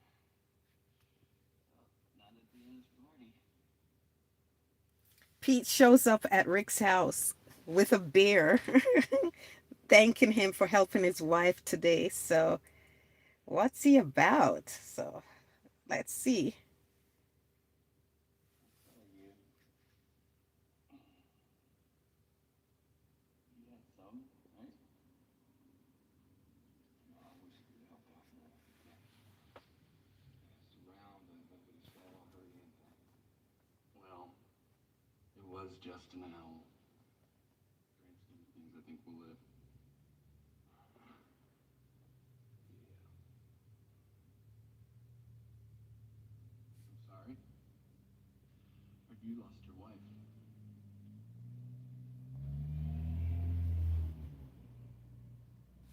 Wow. Pete said to him, I'm sorry, I heard you lost your wife. And Rick got so emotional there. I'm telling you, it's just, he's not over that wound. He's not. And that's why around Jesse, especially, and now Pete, it just brings him back into that space. It brings him back into that space. Wow. He got all caught up and emotional, just like he did with Jessie when she was talking to him at the party about, him, uh things being better, not the same but better with the people that, that is good, he's with these people and everything, but it's not like before. whatever, I'm babbling, but she was babbling too about the situation she knows nothing about, but got Rick caught up in his feelings about the past. Just like when he met her and she was cutting his hair, he was hella depressed because he was lost in those sensations. Pete just got through to him the same way. He's not in lust or love with Pete. And he got lost in the past, thinking about Lori and how he lost her. That PTSD is kicking through.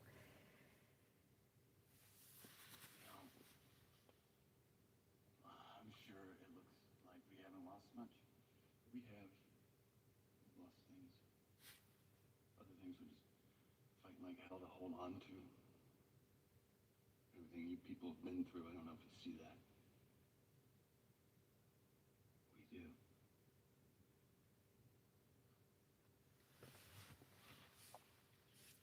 Bring your kids in for a checkup.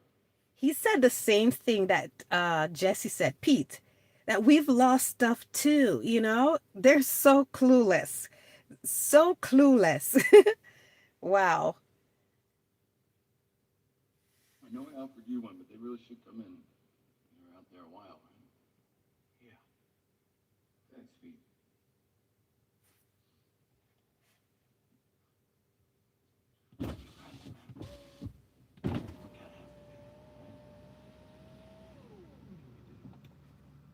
We will.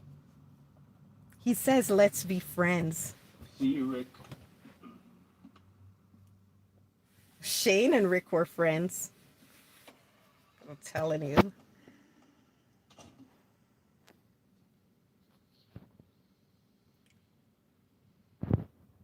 What? Look at that. I take no responsibility for this. Look at that. I told you what it was. Look at that.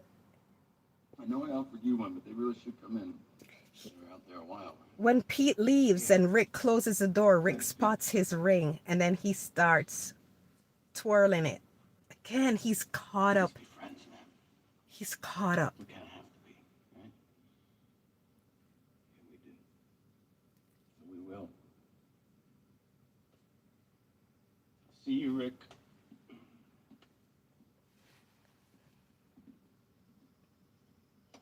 Look at the focus on the wedding ring.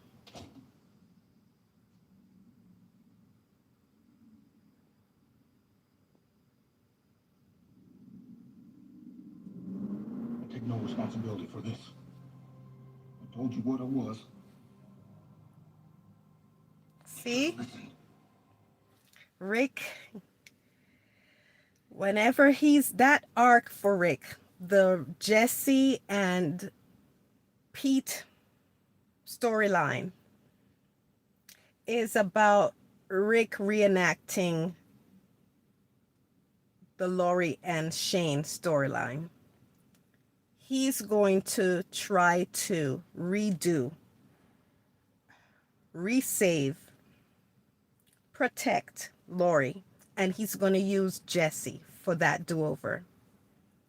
Hi, Ferangis. Is that how you pronounce your name? Ferangis or Ferangis? Which way is it? Hi. Thank you for dropping in on my live. It's so interesting. I sometimes see like there's quite a few people and then it goes down to almost no one and then it comes back up again. It's so weird. Do you guys just like flick and check in with a live, say hi and then leave? But I'm glad you come in and say hi to me. I like having you here. All of you should have listened.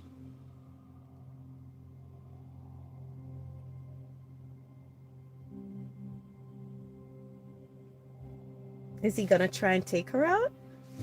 Eugene is talking to Tara. She has a head wound. I think he's gonna try and take her out. Yep. He's so scared. But he's trying.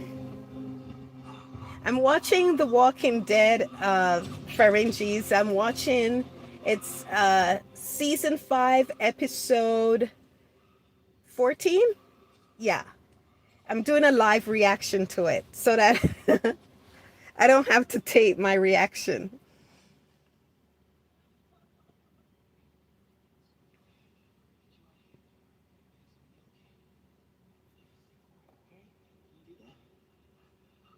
Oh, so he has it's through his shoulder. Oh no, it's through his abdomen too. Oh my gosh. He's not going to survive that.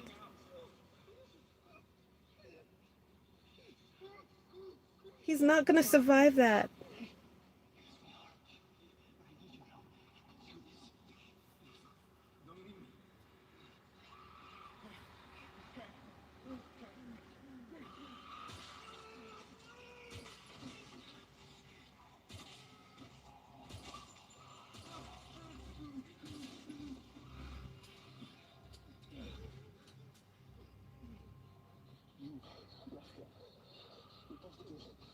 That's who we are. I'm sorry. I'm sorry. Sorry. You're coming. Oh, he left.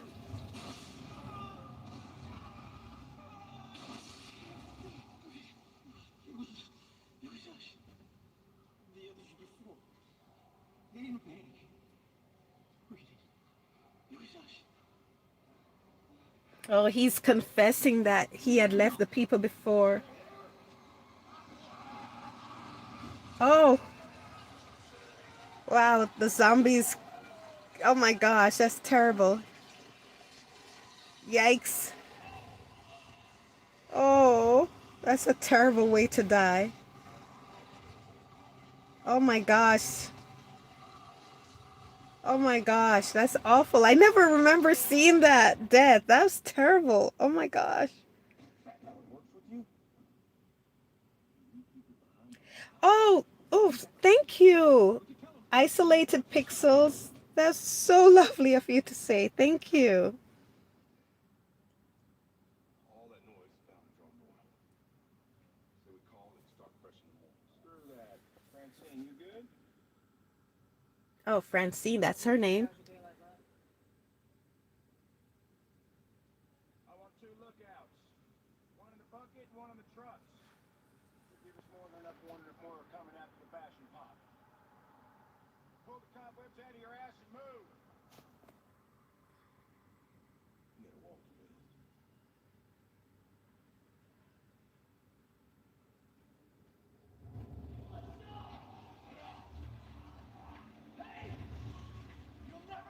Oh, his name is Nicholas.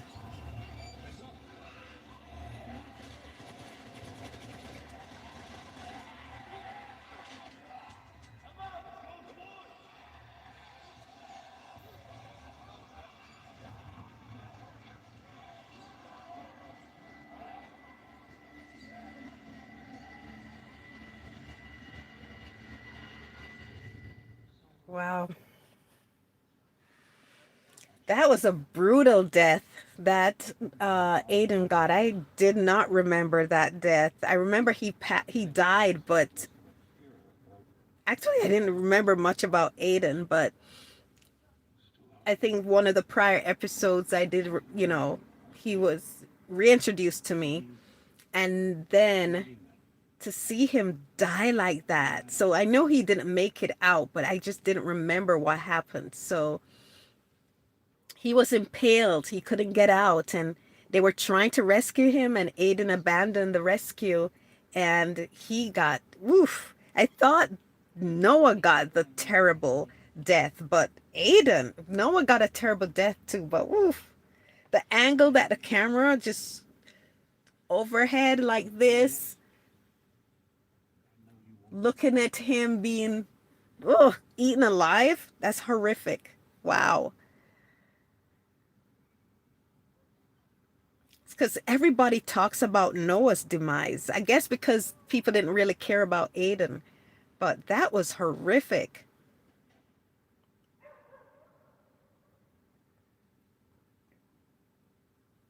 What was Deanna and her husband talking about?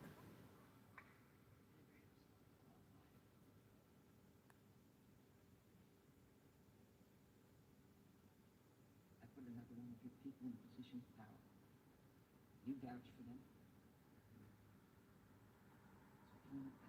Mm.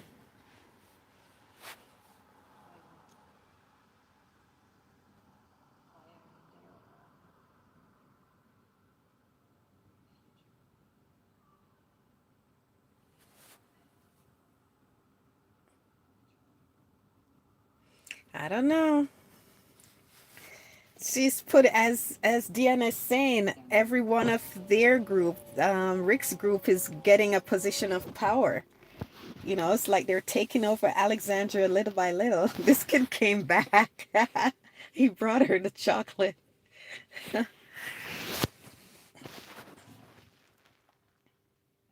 done, that's it. I'm not helping you with any more coming back. You got it? You're not expecting to leave with more than half of them. You barely do half of them.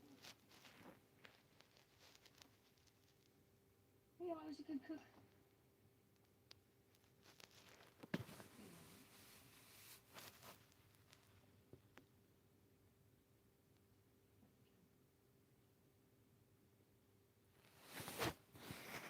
You like it? Cooking. Yeah, before? Yeah. You don't have to be friends. Just doesn't have to be quiet. I was good at it. It distracted me. It made me forget when I was sad. Sometimes when I get sad, I break stuff. Kind of stuff. Did he break the Oh? Said somebody broke your out statue. Did you break it?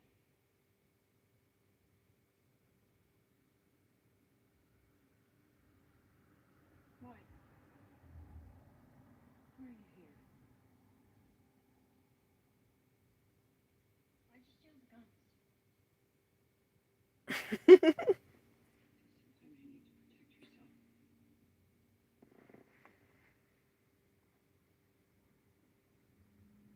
Can I have a gun? So he wants a gun to protect himself.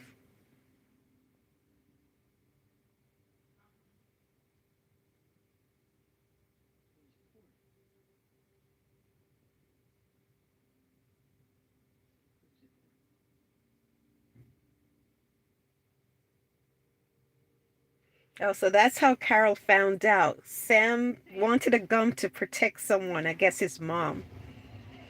So that's how she found out that Jesse was being abused.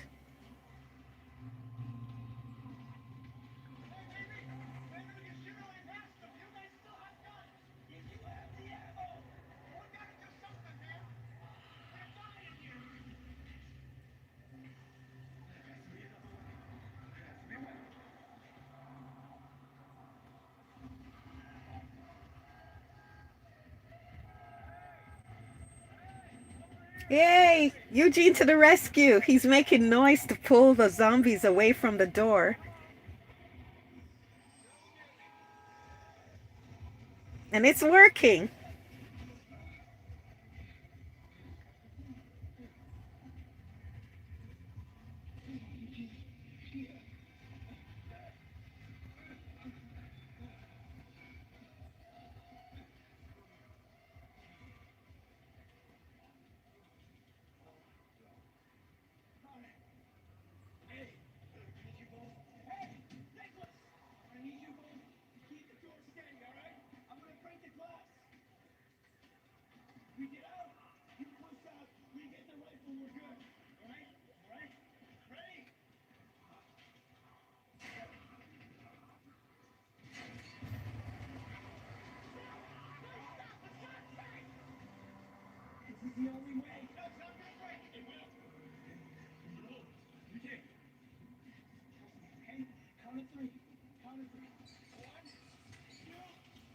Look at him. Oh my gosh. Oh my gosh. I don't want to watch this. I don't want to watch this. Oh my gosh. Look at that. He's causing Noah's death. He's trying to escape for himself, and it's causing Noah to get pulled. Oh, look at him. The selfish coward.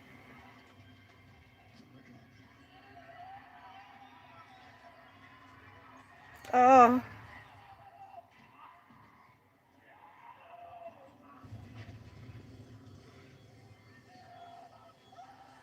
oh my gosh.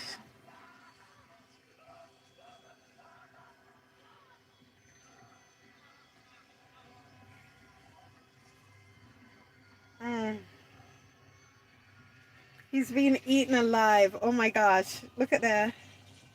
Oh my gosh. Mm.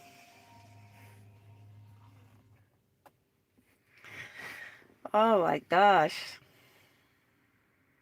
I think Noah's death, we remember that and it was horrific, but I think Aiden's death was worse because we saw the camera kept on him longer and we saw him experience being eaten. We just saw his expressions. The camera held on to his expression as he was being ripped and torn apart.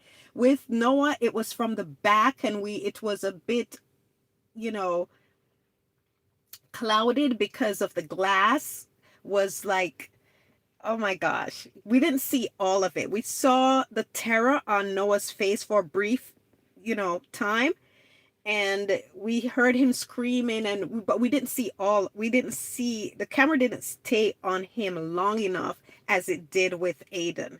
So both were brutal and it's horrific, and we care, Noah is one of our group and we've been with Noah longer, but Aiden's death was so brutal because of the way it was filmed.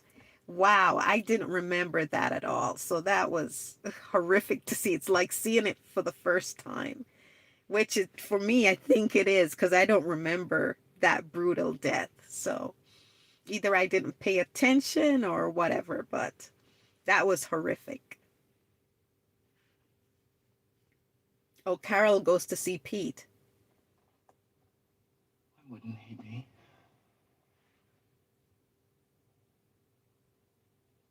Can I talk to Jesse? Not a good time. He don't.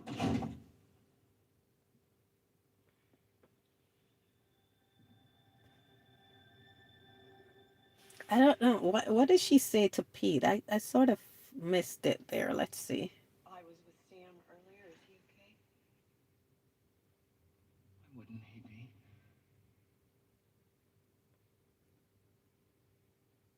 Can I talk to Jesse? Oh, she's just saying Not a good time. she was with Sam early and he wasn't okay. And Pete was like, why wouldn't he be? So Pete is a drunk. Because when he went over to Rick, he was drinking. And then when Carol went to see him, he was like, yeah, he wasn't fully together. So he was a drunk, and he's probably a mean drunk. He probably drinks and then, hits and abuses her, Jesse.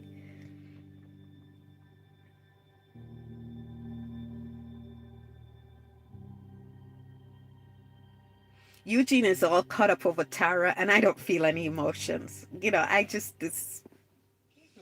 I was like, oh my gosh, poor Tara. She may not wake up. I know she wakes up, so maybe that's why I don't feel anyway. But yeah, that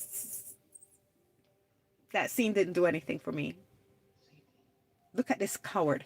Disguises himself as the angel Gabriel of light goes to Deanna to tell her not to trust Rick and his group. inside these walls. Your community?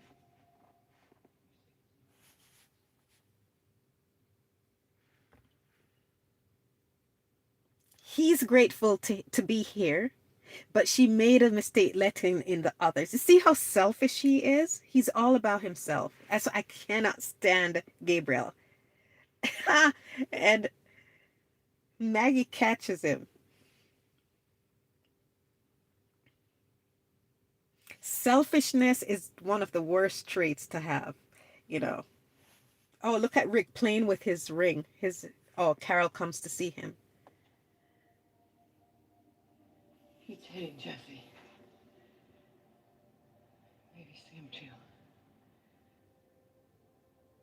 To make it out there as long as they did, they must have done things. Rick said as much. So she's saying Pete is hitting Jesse and maybe Sam too. So, so he may be also abusing the kids. And this one is saying Rick's group cannot be trusted. They're dangerous. You may believe they did what they had to do, that they were afraid.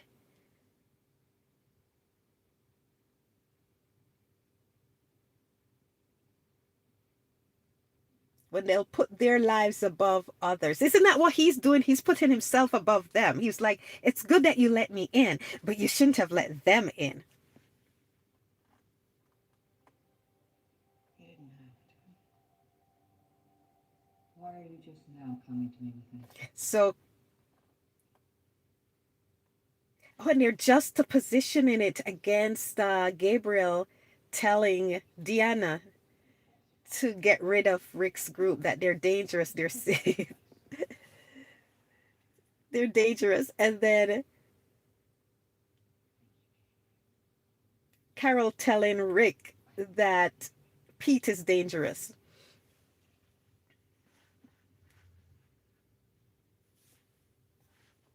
I wish I'd come to you sooner. I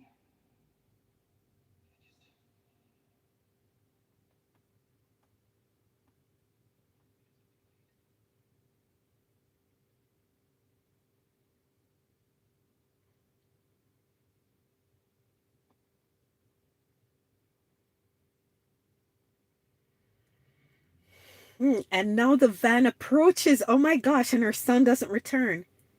Oh my gosh. Rick, I know how this is gonna go with Pete. There's only one way it can go.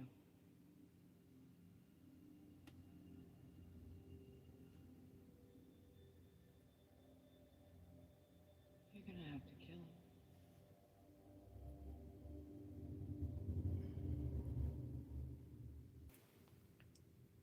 So guys, everything cut out just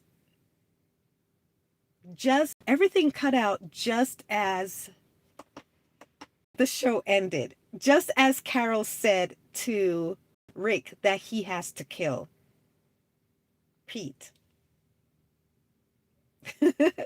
I'm going to share my thoughts. I'm going to gather my thoughts and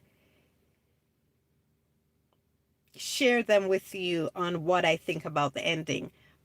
What's going on with Carol and Rick and Gabriel and Deanna, and why they're juxtapositioning the both scenarios next to each other.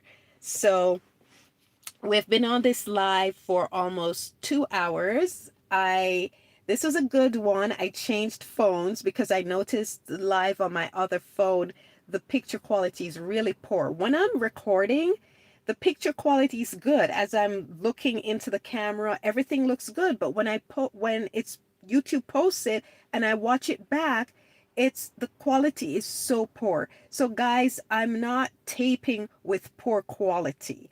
It just comes out that way. So I switched to a different phone and I'm testing this phone to see once YouTube processes it and posts it, if the quality will be better. Sandrine, hi. Oh my gosh, thank you so much for coming and stuffing in and watching this live. I'm actually wrapping it up now. And for Sandrine, just to let you know, I actually am going to test something. I was using what was it? I'm trying to remember the name of my editing software, CapCut. I was using CapCut, the free version, and I saw that they do transcripts, but you would have to pay for um, the subscription. So I paid for the subscription, and I'm going to try to see if I can produce a transcript in French. I don't know if it's possible, but if it does, I will repost the French versions on Patreon for you. How do you like that? And because I can't reach anyone in Patreon. I've tried and I've looked to see putting captions on when I'm posting the new videos, and I can't find anything. So I'm gonna see if CapCut, the this paid subscription one that I'm doing, will allow me to um, create I said transcript. If it will allow me to create captions in French, I don't know. If it would translate and do captions in French, I'll do that and post it just for you. So I wanted to share that with you. And hi, Vipul. Vipul, I hope. Oh, you're from India. Hi, Vipul. I'm in California. I'm in Los Angeles, the county. I'm not in the city of Los Angeles, but I'm in another city in the county of Los Angeles. It's California. So it's like 10:21 p.m. What time is it for you in India? I just finished reacting to The Walking Dead episode 14, season 5, episode 14, and I am going to share with you my thoughts about the ending where uh, Carol tells Rick that he has to kill Pete. So I'll do that on a separate video and post that because I have to sit and think about it. And as someone here asked me earlier, it's like, what are you yapping about? I don't want to continue yapping. I've been on this live for almost 2 hours, which is awesome. And I hope the quality is great. So I hope this experiment with this new camera works. So, Vipul Parma. So, well, guys, I'm going to hang it up. I was gonna try to do episode 15, but I let me look at the summary for episode 15. Because I've been on this live for quite a while. I don't know. So, The Walking Dead 5:15.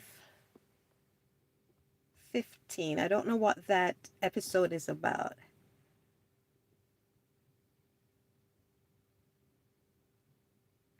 Summary.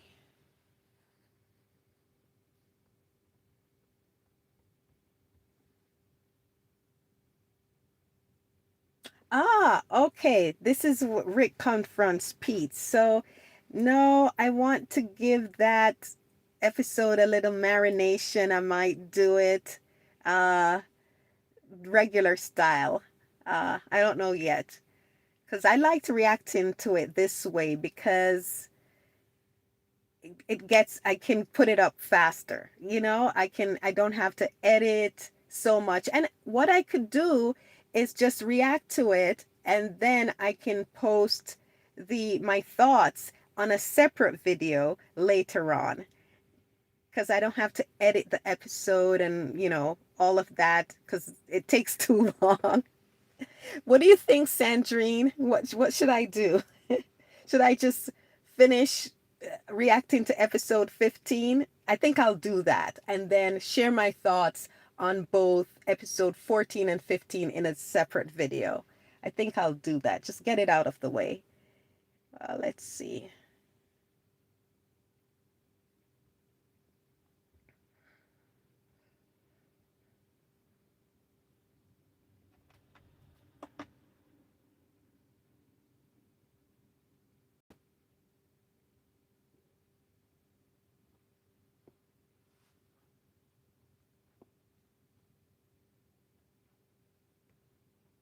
I'm trying to get back to Netflix. Okay.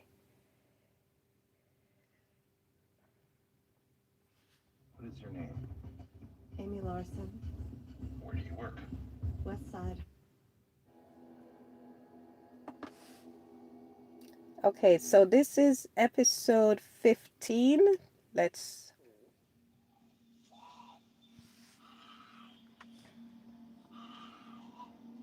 Am I watching the right episode? Episode 15?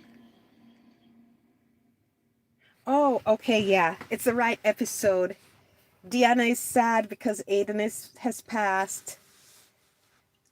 She's sitting with Spencer and her husband.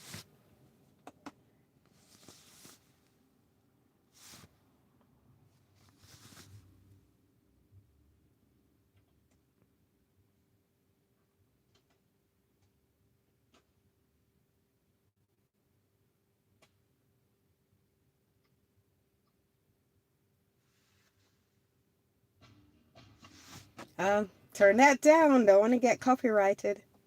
Oh, they're playing a CD of Aiden's favorite music.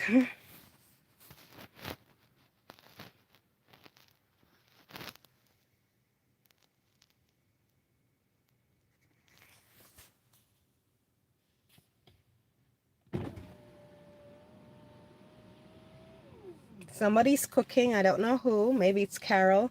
Yeah, she's making a casserole dish. Tuna casserole because I saw her pour tuna in.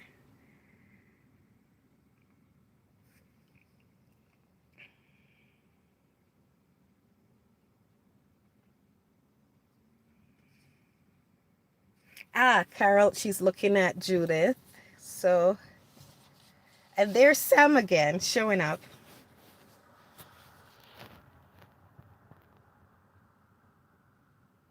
And Sasha is on watch.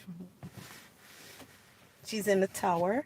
She still seems flummoxed.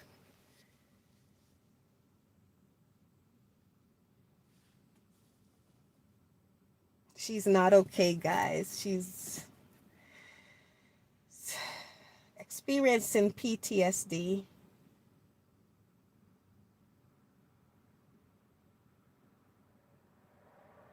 Hey, I went earlier to a coffee shop to get coffee for someone. I don't drink coffee, but I went to get coffee for someone, and someone saw my shirt and they said, "Oh, I love your shirt." It says, they said, "I love your shirt."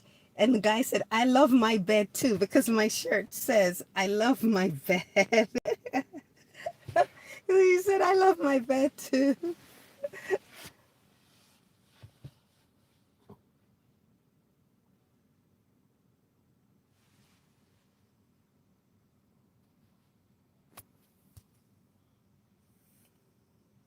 This episode is starting out slow. There's like a one drunken looking walker outside the gates. Deanna is very upset. And remember, she was just told by Gabriel that he cannot trust Rick and his group. And then the scavenger group comes back, Glenn, and her son didn't come back. Kara left a casserole with "I'm sorry for your loss," and she leaves the casserole and she comes and burns the note. So she's not with Rick's group at all. She's probably looking at it as a mistake for letting them in. And Gabriel is feeding that paranoia. Selfish, selfish, selfish Gabriel. Always looking out for himself and feeling sorry for himself on top of it. How can you be self-centered, selfish, and self-pitying at the same time? Choose a struggle, man.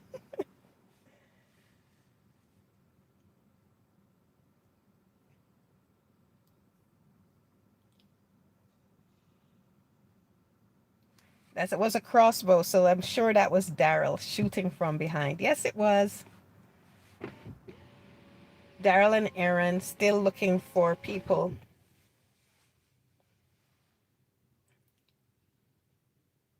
And here is Aaron saying there's more walkers around than there used to be. So, and remember I told you earlier that Deanna had said that the whole area was evacuated, so there shouldn't be walkers. So that means walkers are migrating into the area from another town, city, state, whatever, or someone is drawing them there. So, which could it be?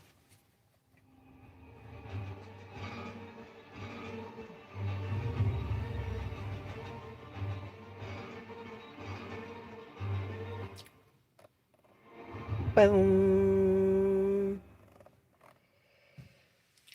Okay. So Aiden is telling Deanna what happened. Aiden was trying to save us. He said Aiden was trying to save us. Shooting.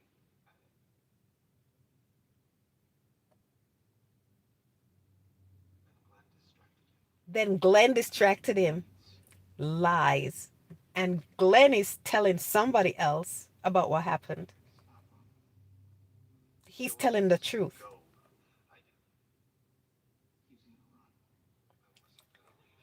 And Nicholas's line that Glenn and his group wanted to leave and leave Aiden, and he's lying. Oh my gosh, he's such a coward and a liar. Pick a struggle, just like Gabriel. Some you all these qualities. Pick one.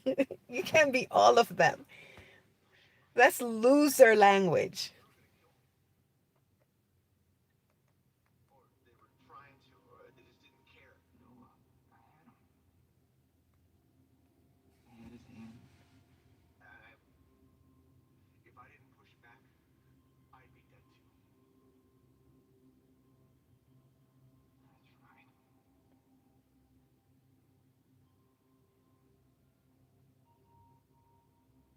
I watched him die. Oh, oh, he's telling Rick. It was them. But you all came back together. How did that happen? Mom, what are you doing? I need it for later. I have to do this now. So Deanna asks a good question. So if they were trying to kill you and they abandoned you, how did you come back with them? No going outside the wall. Until I finish looking into this. What do you need to look into? I'm telling you.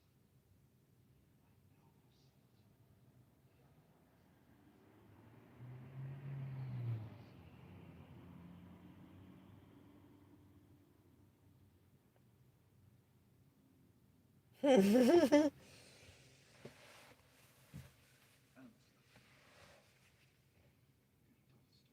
have to go. They are not like us. Maybe you think I should have. They don't know what they're doing. Show them. I don't know if they can see it. How things really are. I don't know if they can yet. They haven't caught up. We have to be here. We have to. Yeah, we do. Funerals? We don't answer to them. We are them, Rick. We are now. No, he believed in this place. I'm telling you, we gotta make this work.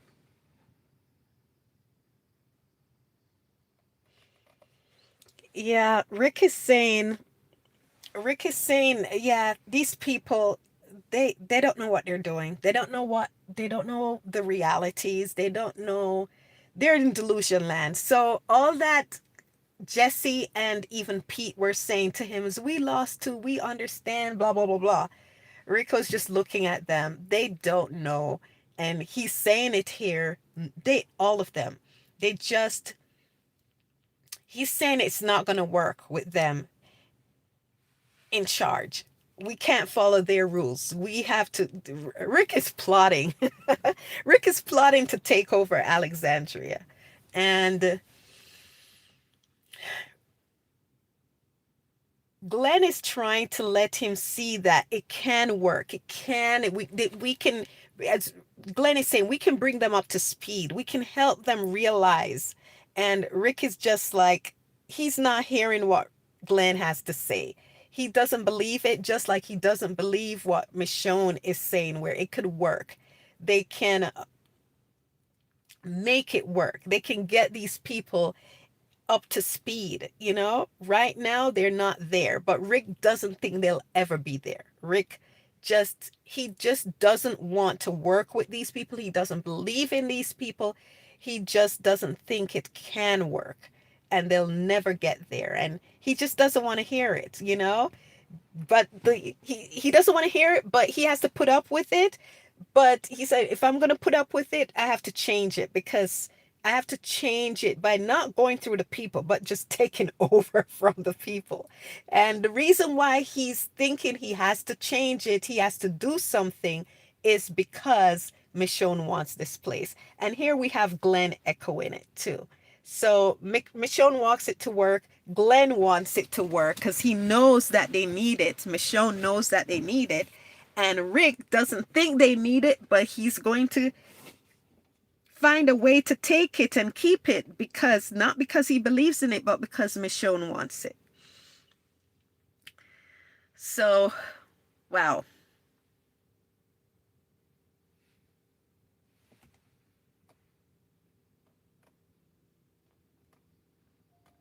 What did Rick see? Oh, a red balloon. Why is there a red balloon in the pond?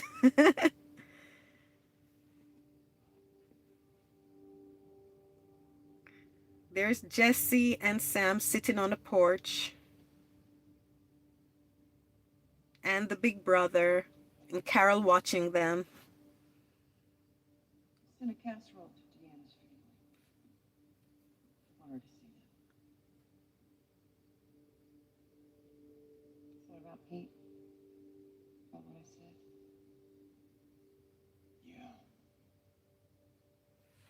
Talk to Sam.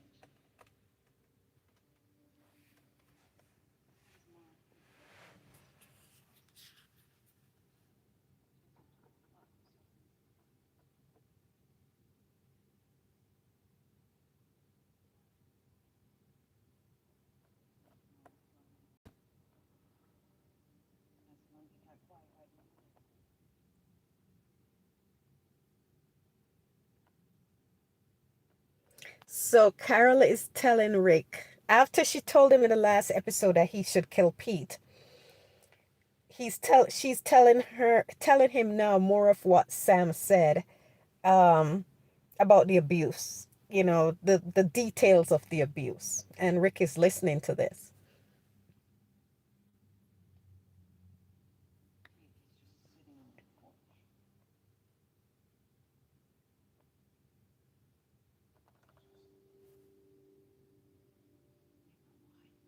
So Rick asks Carol, why do you care what happens to Jesse? And Carol says, you know why. As we know, Carol identifies with Jesse because she was in a domestic violent situation. Her husband was abusing her. So she empathizes with Jesse. And I don't know if she really empathizes, or she's just, I said she empathizes with Jesse, but to tell you the truth, I don't know if she really empathizes with Jesse or she wants to stop it because she wished someone had stopped it for her. And Carol has an issue of control now, where she wants to be in control of every situation. That's why she's using Rick and pushing Rick to take the guns from the community to eventually take over the community. She, just like Rick, doesn't really believe that place is safe. She doesn't really want to be in Alexandria. She doesn't trust it. She's paranoid because she doesn't have control. You know, she didn't have control in her life back with her husband, Ed, that was abusing her. So now she's overcompensating and trying to take control of situations. And with the past where Rick um exiled her from the prison because she killed Karen and some guy named David. She killed Karen and David when they were sick. She was trying to control the situation to try to save lives, but she what she did was terrible. She murdered the people, and it was nonsensical because they were already isolated. Killing them didn't stop the virus. The virus was already in the air, and they were isolated so from the rest of the people. But even so, uh killing them did not stop the virus, and the fact that they were isolated was a good enough measure. You know, she doesn't have medical knowledge, and she took it upon herself to kill these people. And a lot of people love to excuse it and say, oh well, she was just doing it out of love and trying to protect. Really, if you wouldn't say that if the people she killed were Glenn and Sasha, who were sick at the time, who became sick and actually recovered because they got medicine, so yeah, what she did was hella wrong, and she's become a control freak.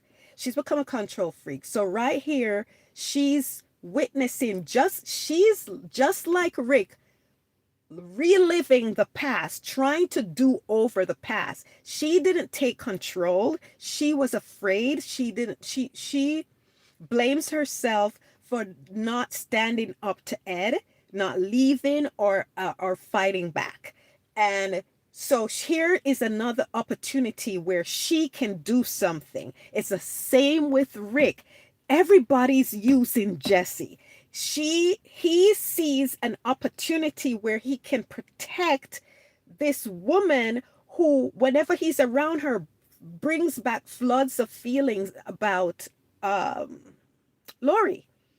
She's an avatar for Lori for him. So he gets a do over. Here is someone not protecting, actually, her husband, not protecting her, but actually harming her. And here is the accusation that Lori and Shane had against Rick. This is your wife, and you're not putting them first. You're not protecting them. So he's now in the position where he's not the husband, he's the Shane. And if he uses Shane tactics as a do-over, maybe he can save his avatar, the ghost, Lori. He can save Lori this time.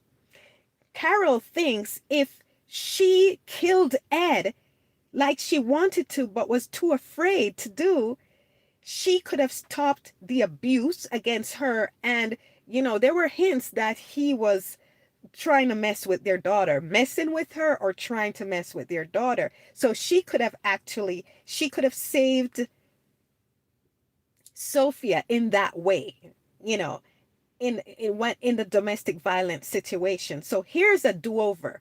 But she's like, when I took action myself, like killing David and Karen, I was exiled for it. So this time I'm gonna force Rick to do it. I'm gonna force Rick to do it. He won't exile me because if I do it, he's probably exiled me again. But that's a false equivalency. But she is using Rick um to to take control of a situation, to do her do-over situation with Ed, just as she is taking advantage of Rick to try to get some form of control over Alexandria, because she feels paranoid being in Alexandria. So she's pushing Rick to take over the place. That's what, stealing the guns. And then for Rick, he is actually trying to do a do-over too. Everybody's trying to do-over, but using Jesse and Pete for it, which is so ironic. So, and yet people think, oh, this is a love story. Rick is in love with Jesse, or attracted to, infatuated and attracted to Jesse, whatever. No, Rick sees Jesse as an avatar for Lori, and he's using her. He's using her situation to try to assuage his guilt, the guilt he feels over not protecting Lori. So he asks Carol, why does she care what happens? And she said, you know why. So she's like, because this is what Ed used to do to me. So yeah, that's what she's implying.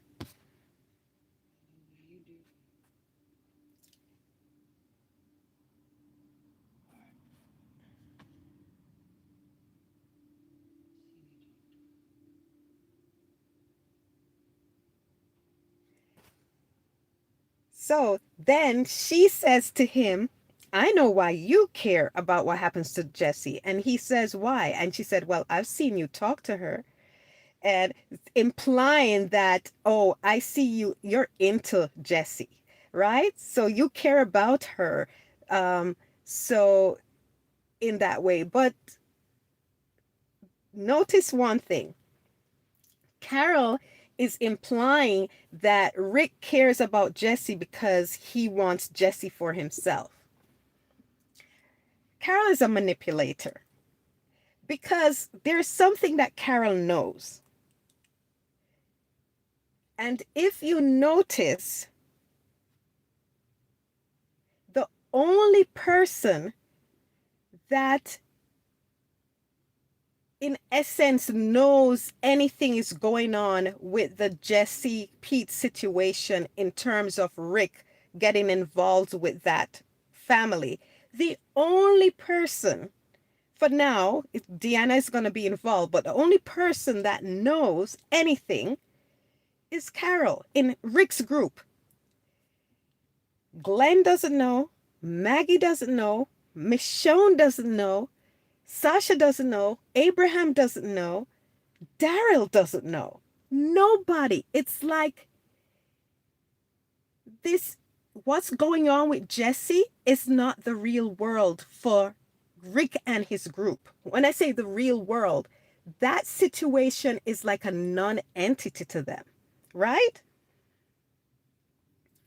Rick doesn't, Daryl, Rick's brother, doesn't mention Jesse.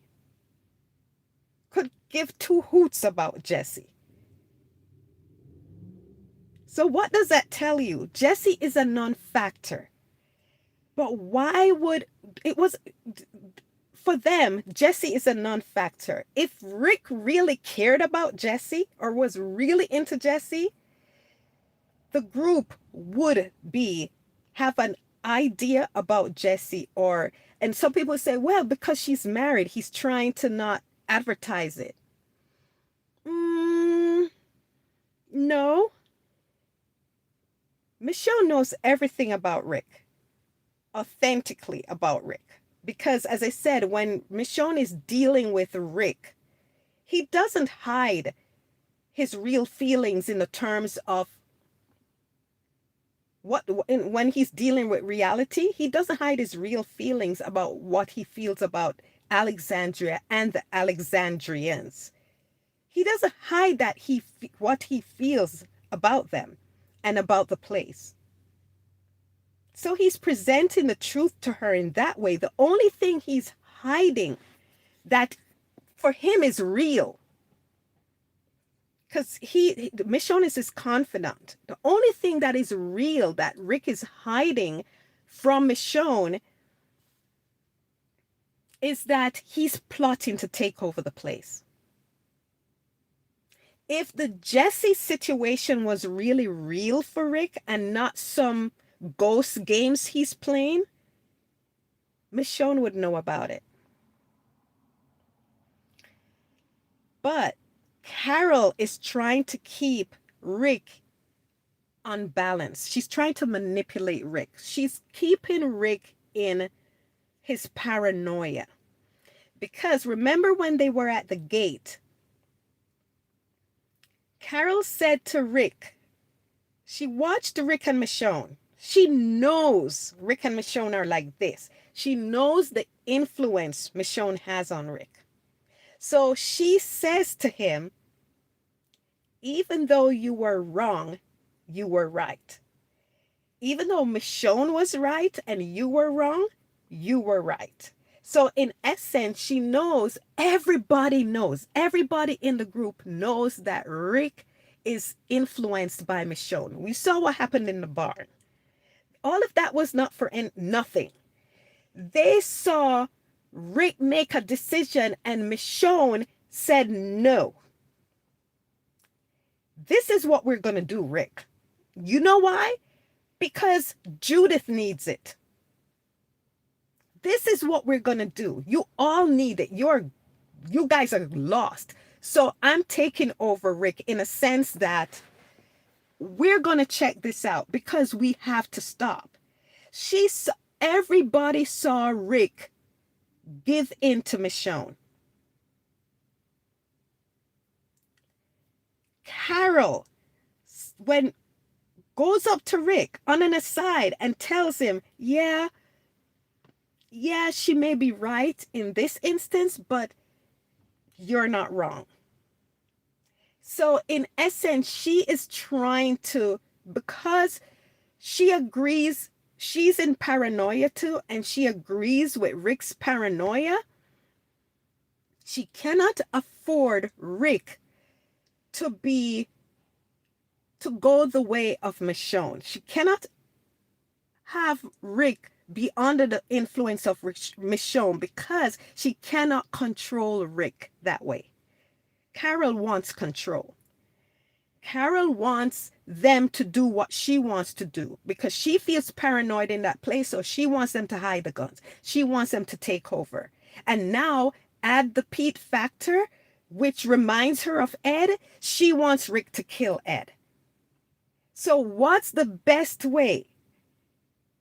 Well, Rick is playing do-over games. She's like, oh, I see. I've seen you talk to her. So yeah, I see that you're interested. Rick didn't confirm or deny. We know what's going on with Rick because we're seeing it. Rick is playing ghost games with Jessie. He's using her because she brings back those feelings, the past with Lori. And now here's a situation where Lori, Lori avatar is in danger. And will he do what Shane would do? Because him not doing what Shane told him had to be done made Lori die in his mind. Because Lori and Shane kept telling him that he had to do what he didn't do. And Lori lost her life. So here is Carol nudging him, manipulating him, telling him, you got to take care of it.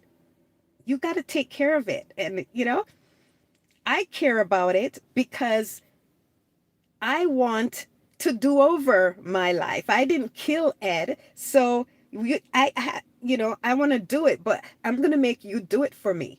And you will do it because you two are playing do-over games. I see how you look at her. I don't think she knows that Rick is using her as an avatar for Lori. I don't think she sees that. She just see him talking to her and getting like Google-eyed, but it's not Google-eyed, over Jesse. It's him getting lost in his past about Lori. The domesticity of it all. The cutting hair, the flannel shirt, the times, and, all of this. Her carrying the baby and laughing and saying, oh, this is how it is, And he gets so caught up in the past.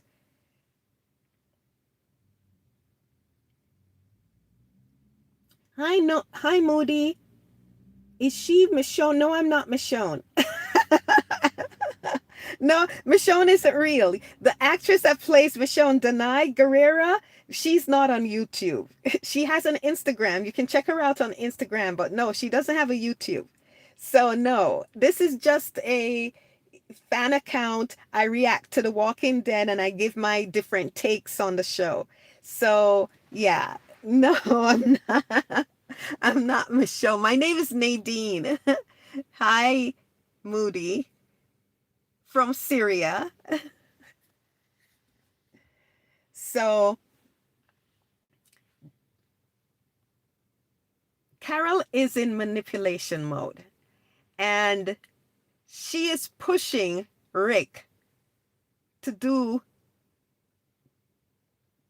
play her do-over games. And while Rick is playing her do-over game, she's telling him, yeah, I see you talk to her. I know you care. Yeah, she doesn't know why he cares. She doesn't know what's going on with him. And she's the only one that thinks that way because it's not real. They're playing ghost games, ghost story games. And because how you know that this thing with Jesse is not real for Rick, he's keeping it in the dark. And it's not because she's a married woman, because even when she was no longer married, the rest of his group didn't know or care about her in that sense. She was not a reality for them. And I'm going to show you why she's not why this is so true. Because Sasha, Deanna, who else? are going to show you what the group, those who are observing Rick, what they really see in the terms of who Rick really wants. So yeah, Rick is going around kissing Jesse and, hanging around Jesse and her kids and family and whatever. Because Jesse is coming on to Rick. Jesse has telegraphed her interest. But Rick's interest in Jesse is not genuine. He's using her. Just like now, Carol is using both Rick and Jesse to give her to assuage her loss of control, her sense of not having control. So, they're using these people. So, and for the group, what the group sees, what the group knows about Rick and his true feelings, the woman that they see that Rick really loves is Michonne. And I'm going to show you how the group telegraphs this. Just to show you that the games that Carol is playing and that Rick is playing is not based on real feelings. And when I say real feelings, it's not based in reality. They're playing ghost games. They're playing games, and it's dealing with their past. It's all wrapped up in that. So Walker's hadn't gotten in. I don't understand.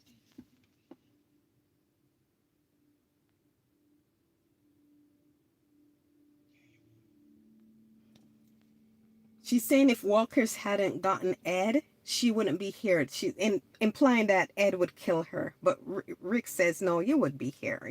You were growing. You were gaining courage, and the woman that she is now, she wouldn't let Ed get over on her. She would have taken care of Ed. So that's what Rick is saying to her. And see Rick walking out, sees the balloon, he takes out his gun, and look at him. Look at him. Oh, the balloon is in front of, I think, Jesse's house. So I guess that's what he's looking at. I thought he was looking at the balloon.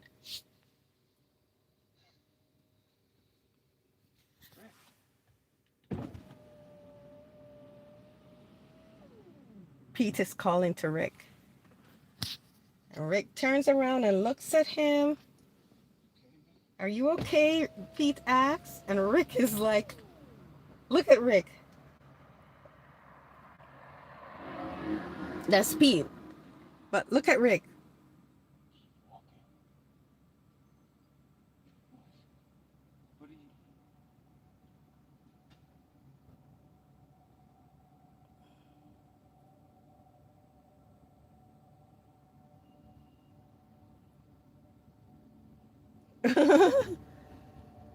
Look at Rick.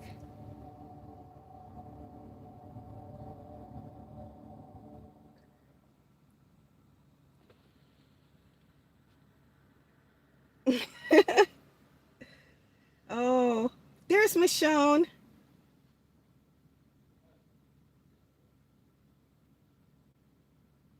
That's Michonne Moody.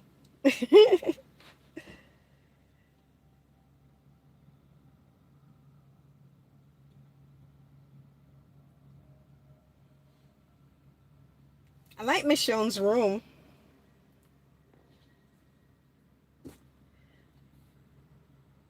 Oh, she picks up Noah's shirt.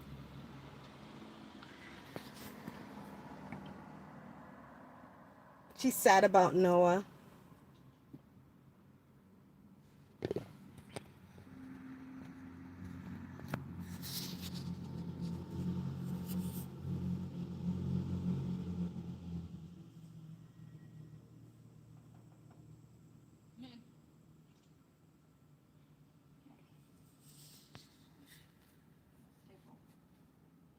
Massage mats by the bed in the tower.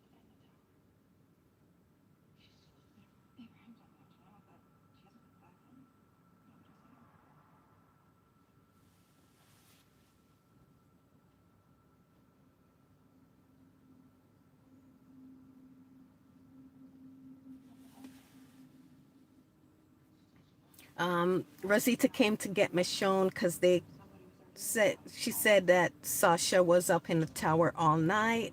So now they're going to look for Sasha. They're in the woods looking for her.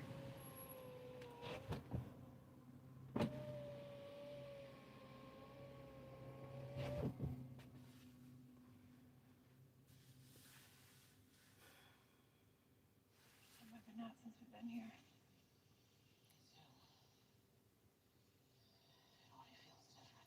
You see the frost coming off their mouth? It's cold. So they're saying this is the first time they've been out since After Eugene they got into the, finding out he lied, they went to Alexandria. I was screwed up because I lost something. You seem screwed up because we found something. Noah's dead. And I think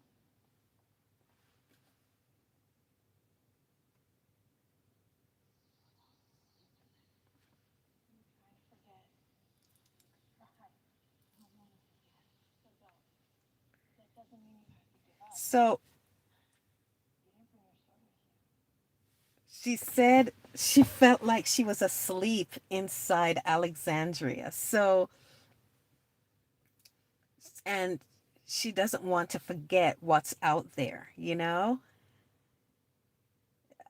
So that's it. She wants it to work, but she doesn't want to lose sense of reality, and that's what happened. And Noah's death brought it back home to them that it's still the same. Nothing has changed.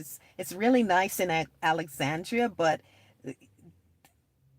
she was deluding herself that it could be completely different. As you saw, she hung up her sword like a ornament. It was like, no, Michonne, you're gonna need your sword. It's not over. The zombie apocalypse is still going on. So Rosita is talking to her about these feelings that she's having, these conflicting feeling like, as she said, she felt like she was asleep. I said she felt, they're treating Michonne like she's in a fog. So that's why they cloud put her in darkness.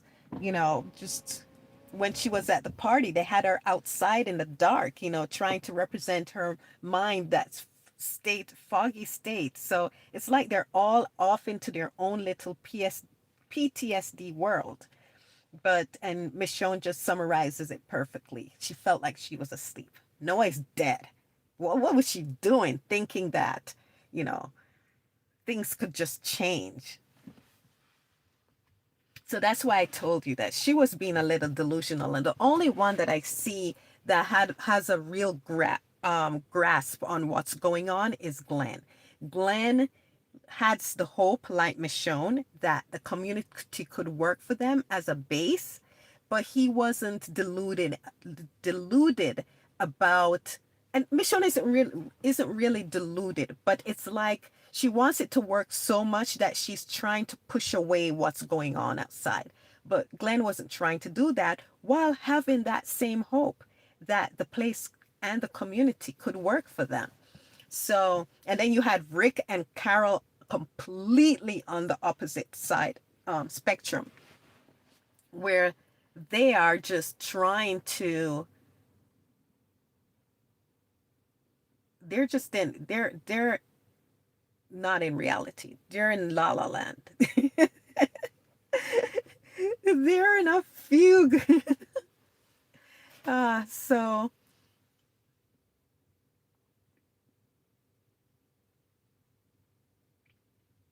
and I said Glenn was the only one that had a grasp. The other person that has a grasp on things, believe it or not, is Daryl. So Daryl is trying to make it work. See, he even stopped trying to hide guns with Carolyn and Rick. So he's in the same place that um, Glenn is. He's not as optimistic about the community as Glenn, but he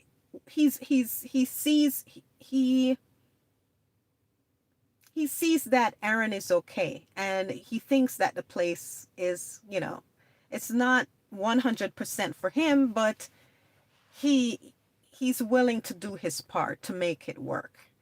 So so Daryl is in a good position. Glenn is in the perfect position. Michonne is in one side, and Rick and Carol are completely off in La La Land. And then we have Sasha in just meltdown mode, complete meltdown mode. So here it is. We are. Michonne is looking for her with the help of Rosita.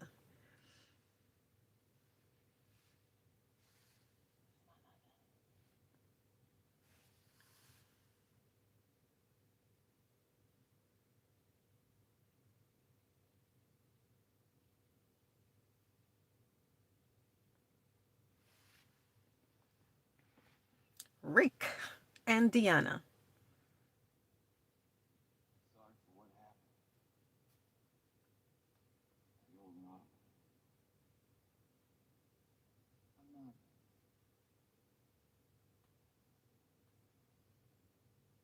We have a problem with Pete.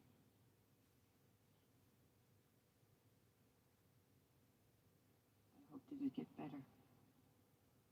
You knew. You know? Yeah, I knew that's what he would say. It hasn't gotten better. It won't. Pete's a surgeon. Saved lives. He might be saving Tara's life. He's beating his life. We have to stop it. How? We separate him. We tell him that's how it'll be from now on. What happens when he doesn't want to do that?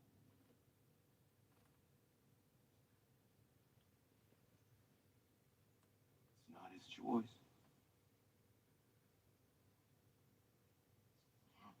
Yeah, what happens, Rick? What, yeah, what's the solution? I kill him. Rick says, I kill him. That's what Shane would do. Kill people.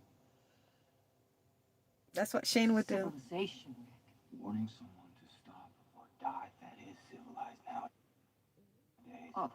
So he said, wanting someone to stop or die, that's civilized nowadays. So he's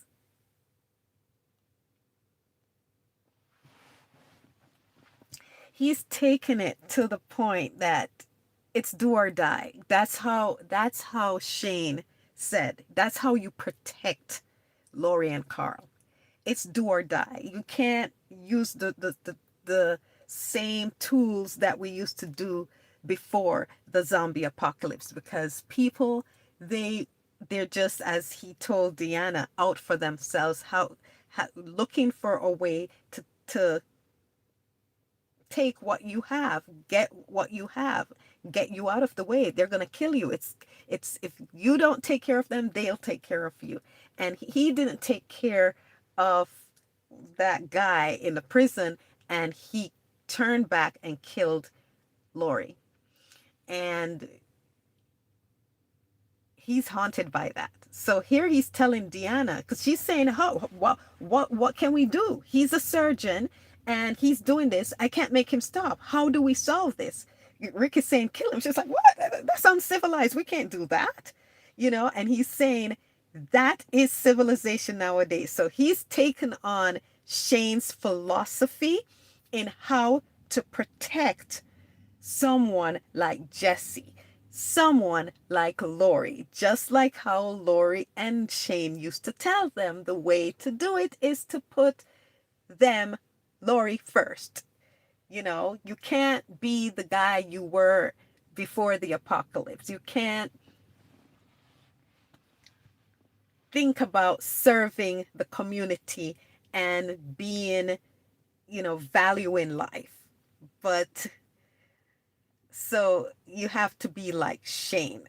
And that's completely wrong. It's completely wrong. But he thinks that's the only way. I think the only way for him to deal with his guilt. He thinks he's trying to do it over Shane's way, to prove to Shane and Lori that he can actually do this. he regrets not doing it that way because maybe Lori would be alive. And if he does it this way with Jesse, Lori's ghost, maybe his guilt won't act up so much. I don't know what he thinks this is gonna solve for him. But that's where he's at. That's where his head is at. And Carol is nudging him in that direction. She's like, yeah, this is what you have to do, Rick. This is how you protect.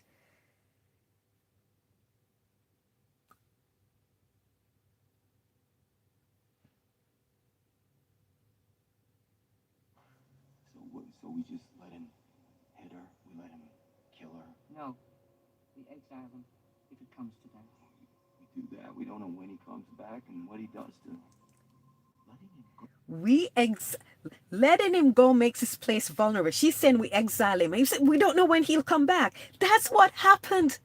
That's what happened with the prisoner and Laurie. He's like, you can't. So we let him kill her. No, we exile him. And he comes back and kill, we are vulnerable. He comes back and somebody's going to die because that's what happened to Laurie. He's like, no, we have to do this. And Carol said, you have to do it because if the walker didn't get him, I would be dead. He would kill me. So she's planted that seed in Rick that he will kill Laurie again. Pete will kill Laurie again. so Rick is fighting to get Deanna to see and agree with him so he can go take care of it.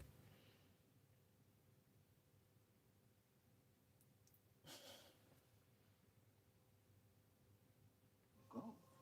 Makes this place vulnerable. You really want to wait till someone in that tower has to take care of it? And that's if we're lucky. We are not executing anyone. Deanna said, we're not executing anyone. Don't ever suggest it again. That sort of thinking doesn't belong. That sort of thinking doesn't. Deanna, they do. That sort of thinking doesn't belong here. Then he says, people die now. That's what happens. If the world is over, people are dying. Rick wants to kill this man before he comes back and kills Laurie again. Before he comes back and kill Jesse. Well, in Rick's mind, Laurie again, so. There's times like this, you can decide who and when, or it can be decided for you. He said in times like this, It already was. I just send you away. She said in times like this, you decide who. Someone to stop or die that is civilized nowadays. Oh. So we just let him hit her? We let him kill her? No, we exile him if it comes to that. Okay, watch this. Do that. We don't know when he comes back and what he does to him. Letting him go makes this place vulnerable. You really want to wait till someone in that tower has to take care of it? And that's if we're lucky. We are not executing anyone. Don't ever suggest it again. That sort of thinking doesn't belong in here. People die now, Deanna. They do. There's times like this, you can decide who and when, or it can be decided for you.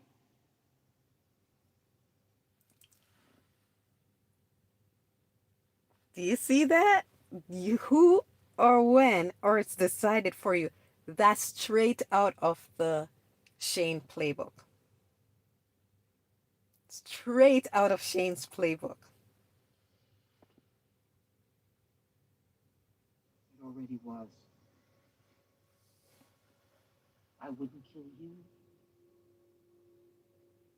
I'd just send you away.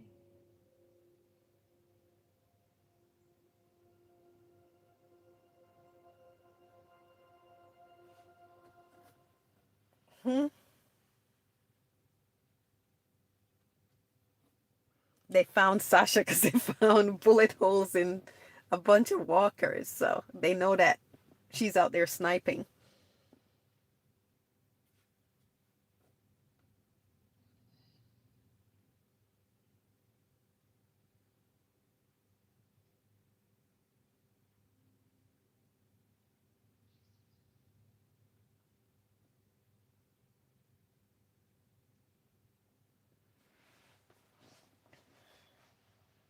Oh, I like Michonne's pants. It's like leather, black leather.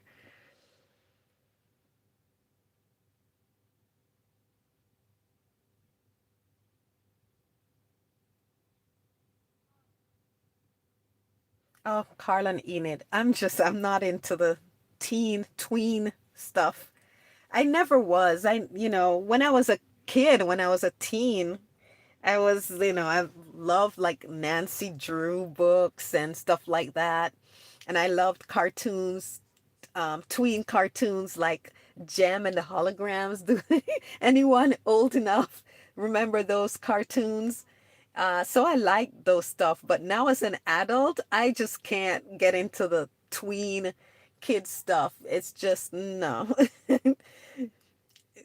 Actually, yeah, I can still watch SpongeBob or maybe, a kid's cartoon, but the tween young adults novels and shows and books, just I just cannot. It's too melodramatic and I can't identify with those feelings because I'm grown, I'm mature now.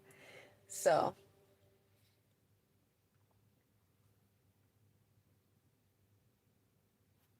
it's interesting. Hollywood loves to make tween stuff and cast much younger people. Like I know they're trying to do the Young Avengers, but they're not going to get a broad audience for those things because mature people don't want to see tween. We're invested in the characters and we can identify with uh you know the complex emotions and situations that an adult has to grapple with. We went through and overcome those tweens, melodramatic years. So we can't really identify with that kind of immature thinking anymore. Oh my gosh, I have a crush on this guy and I wonder if he likes me and I feel insecure and all of that stuff. Yeah, adults feel those things, but not on the melodramatic scale that tweens do. And it's the all or nothing and stuff like that. So I don't know why Hollywood or, you know, is so invested in casting younger, thinking that adults will want to see young adults live through drama like that. No, it's not interesting to us. It maybe it's interesting to tweens, but they seem to like the adult stuff more, but they can get a niche audience, but it will be a niche. So four quadrant blockbuster shows and movies, you cannot concentrate on tweens and expect to hold uh, a broad demographic of audience interest for long. It just won't work. So whenever Enid and Carl's story and Enid, Carl and Jesse's other son's story comes up, I just have I just quickly, my interest wanes very, very quickly, because I don't care. I don't care.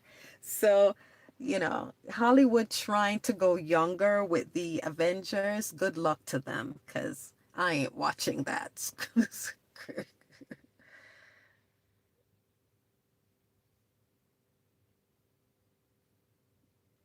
It will be interesting to see how Supergirl performs over, versus Superman, because again, focus on that young adult tween teen crap. No. Well, comic book fans are tend to, guys especially, are more immature, so maybe they will like that stuff. But You're not going to get a huge demographic of adults wanting to see that. No, I don't think so anyway. Maybe having Jason Momoa in will bring in that crowd. But if it was just her, solely her, I don't think they'll get a good box office for that movie. I haven't seen the new Superman yet. I used to have HBO Max. I got rid of it because I wasn't really watching it. I got it to do reaction to, and there wasn't really any movie there that I wanted to react to. So, but now I want to react to the new Superman. I don't have it anymore. And hmm, Glenn is talking to Nicholas, letting him know that what you did was not cool, man. Um, my favorite superhero movie of all time is the original Superman with Christopher Reeves. I thought that that's just a classic, and for the time that it was made, I think the special effects holds up. It's I just love that movie so much, and Christopher Reeves as Superman, no one can surpass that. Him as Superman, in my opinion. So other Supermans I've watched, I was like, eh. So this one I'm willing to see though, but I know it will not surpass for me Christopher Reeves as Superman and the first Superman movies. This is like that's my number one. And I think my second superhero movie is Black Panther because it has Denai and Chadwick. Chadwick is just rest in peace, Chadwick. And it was so gorgeous. It was so fun. It was a time. Time was had when it was released. So I love Black Panther, the original Black Panther, and I think Denai should have gotten an Oscar nomination for that, by the way. She was the Steen Sealer, and I think she gave that movie such, also for Wakanda Forever. Everyone focused on Angela Bassett, but I think Denai Guerrero also deserved a nomination. And I think the only reason she didn't get a nomination because, they only want specific people to succeed in that at that time in that genre. Now they want no one to succeed in that genre. So the Academy, the gatekeepers, the old Hollywood gatekeepers. Yeah, they were not going to let Michonne's, Denai Guerrero's Michonne, Denai Guerrero's star rise, in a genre where others have tried and see they gave Heath Ledger and they gave Joaquin Phoenix. They're willing to give their own, but they're not going to elevate Denai in a genre that others wanted to be elevated in, and they were not going to give her kudos, but she deserved it. So Black Panther is my second, and because it's focused on Enid and Carl right now, and I can't be bothered. That's why I'm yapping away on you on this side um, topic. The other superhero movie that I like, other than Black Panther, I liked Iron Man. The first Iron Man, I enjoyed that. Um, what else? I enjoyed Infinity War. I didn't like Endgame. I think Endgame was a terrible movie, but Infinity War was awesome. And Endgame, just the climax, the end where the portal opens, that was a theatrical experience. That was awesome. But as a movie as a whole, Infinity War holds up for me, where Endgame doesn't.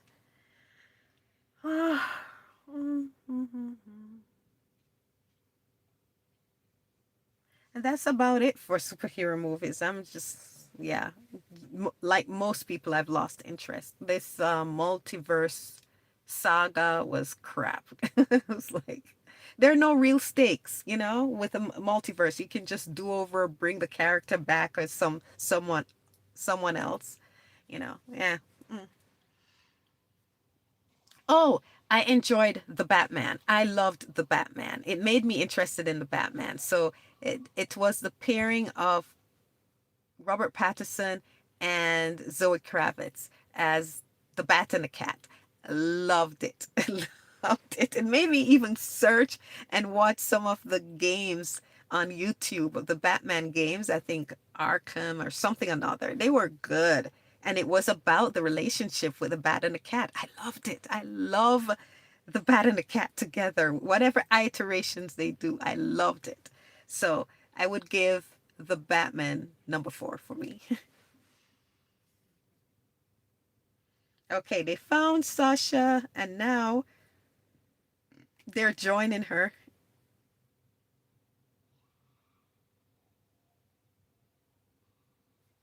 Did There's a conversation that Sasha had with Michonne. I want to check if I don't know if I missed it. Hold on.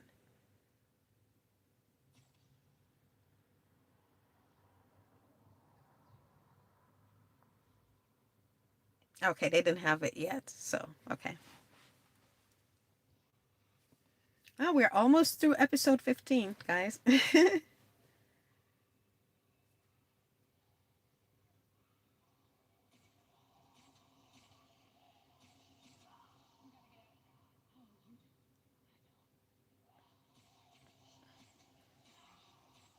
Michonne is, as Sasha is killing off the walkers, Michonne is remembering how she used to be out there swiping and dicing, and she's getting back that feeling.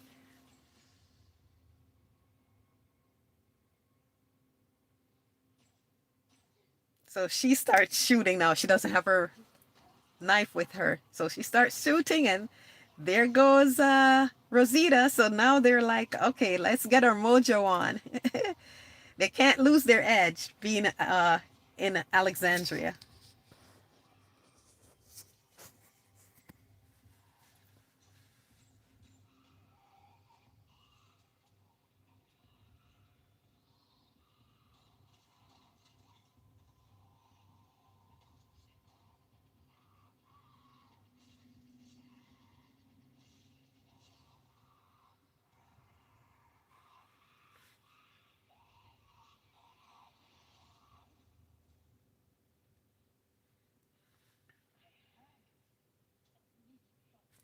What? Why is she doing that to Michonne? I had it, and she boxed her hands away. She said, I don't need your help. Almost lost. Resumed. Oh, I've been on for 3 hours, guys. I feel like what's his name? I Show Speed. He was doing a live for like 24 hours straight. Actually, 35 days, 24/7. So I feel, like a streamer. I've been on doing this for 3 hours now. We're not even finished with the second episode of the two that I've been doing. Ah, now, do you see why it takes me so long to edit? Because I go on and I have to edit down what I say to make it relevant. Okay, so Michonne stopped Sasha from, saved her from a walker, and Sasha is upset. She's like, I had it. I didn't need your help. And Michonne reached down to help her up, and she boxed Michonne's hand away. So she's full of anger and resentment. So she's like, I told you I had it.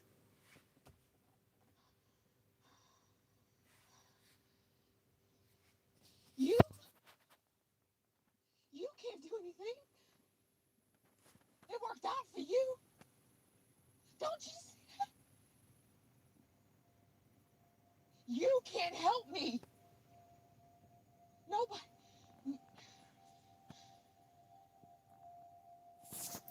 You see what she said to Michonne?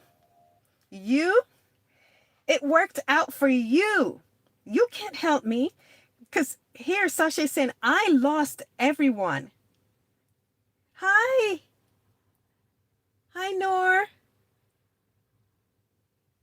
No, I'm glad to have you here. You can go back and watch, the beginning once YouTube processes it. So I'm finishing up episode 15. I think I'm halfway through. Yeah, I'm like three-quarter ways through. And so you can go back and watch the beginning. I'm sorry, a lot of it is me yapping away on different, mostly the Walking Dead stuff, but not staying like specific on the episode. But that's how it is when I'm reacting. I take very long and go, get off on a tangent, and that's why editing takes me so long, because I have to cut out a lot of the foolishness that I'm saying, or irre- irrevel irrelevant irrelevant stuff, and get back, keep on topic. I try to keep my videos on topic, so I you know edit out a lot of the stuff when I go off on a tangent. And some of my reactions, they're 2 hours long. And so I have to edit that down, make it relevant. And then I have to re-edit it several times for YouTube, because YouTube is very strict about how much of the show you can put into it.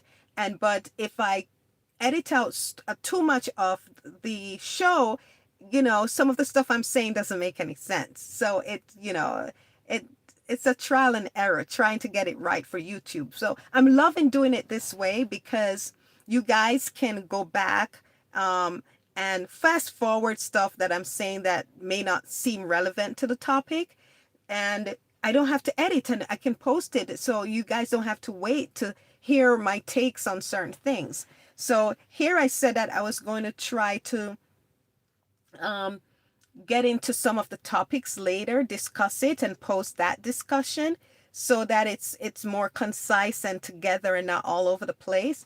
I will um, save and edit this video for Patreon, so that it's more concise and easier to listen to. So that I will do. But I'm glad that you joined us. And yes, we're getting close. I haven't put anything on YouTube for episodes 12 and 13 yet. So what I'm gonna do, I have those episodes on Patreon. I'll edit down just my comments and post that on YouTube, so that it doesn't seem like I've skipped over those episodes. So I'll do that for you, girl. I so thank you for uh coming and join. And 10, 6, 10, it's your favorite. Oh, yes, yes, yes, yes, yes. I can't wait to get there. 610. I was like, oh, what happened 610? Just everything. Just everything. So yeah. Yeah, I can't wait to get there too, girl. And this that I stopped 10, yeah, it's too much effort to edit. Bless you for that. Do you ever do whatever is easy for you? I'm so happy to see. Oh, thank you, Nor. I'm so appreciative, though, so thankful. Oh my gosh, you're so sweet. Sweet, sweet, sweet. So yeah, thank you. This is so much easier for me. So, but I'm gonna try to, at least um edit it down a little, put it on Patreon, and put up 12 and 13s, my takes on 12 and 13, without most of the Walking Dead in it, so that you can listen to it and see what conclusions I came to about this arc with Rick, Jesse, and Pete. And what I was saying earlier in this reaction, the live take, I did 14, and we're on 15 now. What I was saying earlier was that none of the group were aware or of Jesse or cared about Jesse, in that sense, that they weren't in tune with Rick interest in Jesse, because for them Rick wasn't interested in Jesse. The person that they know and see that Rick is interested in, the real world, the reality they're dealing with, is that Rick is in love with Michonne. And I gave an example where Daryl, um, Glenn, Sasha, Abraham, none of the group had an inkling or thought of Rick being interested in Jesse, really. Because Rick's interest in Jesse is not real. It's not about Jesse. It's about him assuaging his guilt and playing games. He was using Jesse. And that's why he kept Jesse in the dark. It wasn't about marriage. Because even when Jesse was no longer married, when Jesse was no longer single, none of the group thought of her as Rick's woman or that Rick was really interested. No kissing or anything would make none of that. None of the group talked about Jesse or thought that Rick really had a real interest in Jesse. The only one that indicated anything like that was Carol. And as we see, Carol was had her own agenda, and she was manipulating Rick. And she was using Jesse also to play do-over games. So, uh-oh, my battery's running low. Let me connect it to okay, yeah. I put this external battery. So this charger. So hold on. I forgot my water. I was supposed to bring water with me and I forgot it. So I'm just using one that was in my car.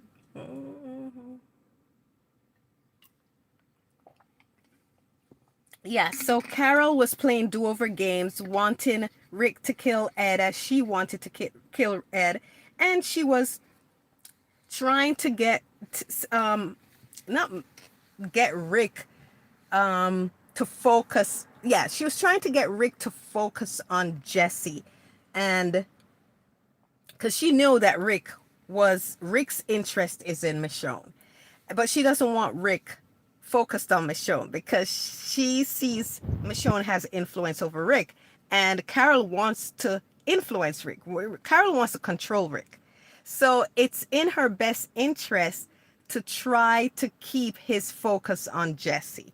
And he's focused on Jesse in the sense that he's using her to play do-over games, just like Carol is using her to play do-over games in her situation with Ed, and Rick do-over games in his situation with Shane and Laurie.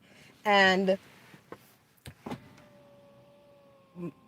Carol may not know the full reason why Rick is interested in Jesse, but she sees something there and she's playing it up.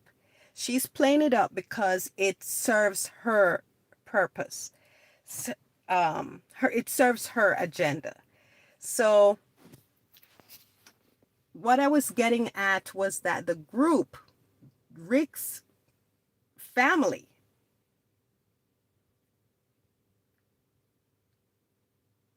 Jesse was not a reality for them. Jesse was not actually a factor. Jesse was not a factor to them. Listen to the words of Sasha.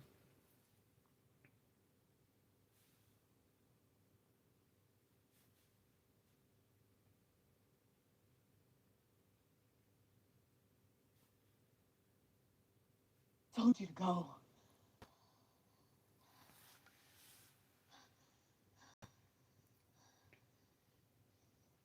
You?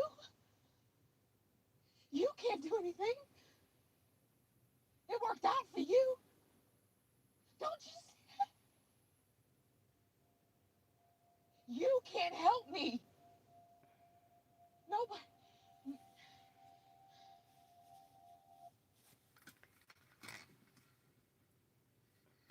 So there it is.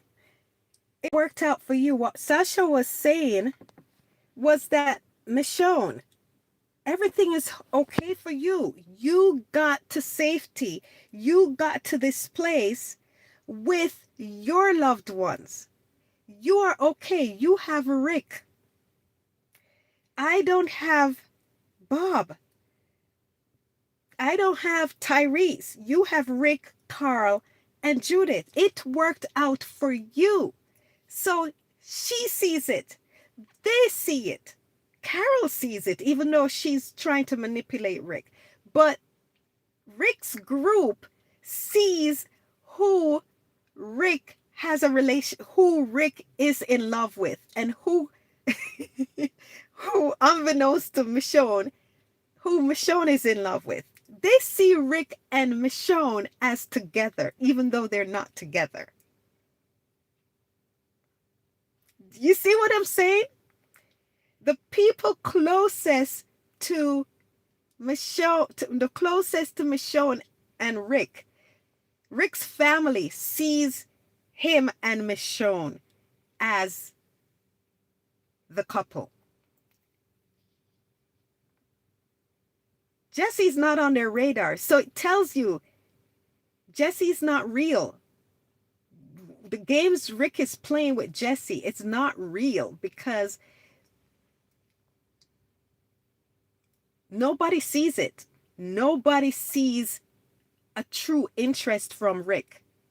The only one who sees anything is Carol, and it's because Carol is using the situation and using Rick and trying to manipulate Rick to make that happen, in a sense that that's what she wants, because she thinks she can control Rick. She can manipulate Rick if Rick's focus is on that situation versus who she knows really that Rick has interest in, which is Michonne. Let me see what Noor says. Yes, Rick wasn't in love with Jesse at all. He was just too scared to make a move on Michonne. Thank you, Noor. Oh my gosh. I've talked about this, yapped about this, said it in different ways, but in just one instance, you said it so precisely. You said it so perfectly, so clearly. I have the best, the best, the best, the best subscribers in YouTube. I have the most intelligent. I have the best subscribers. You, Roscoe earlier, now you, oh my gosh, you guys are so brilliant. And Cam J, Rashida, you know, it wasn't who D. Oh, you guys, I'm just in awe of all of you. I'm in awe of all of you because you guys are so intelligent. Wow. I wish I had said it. Let me say it your way, Nor.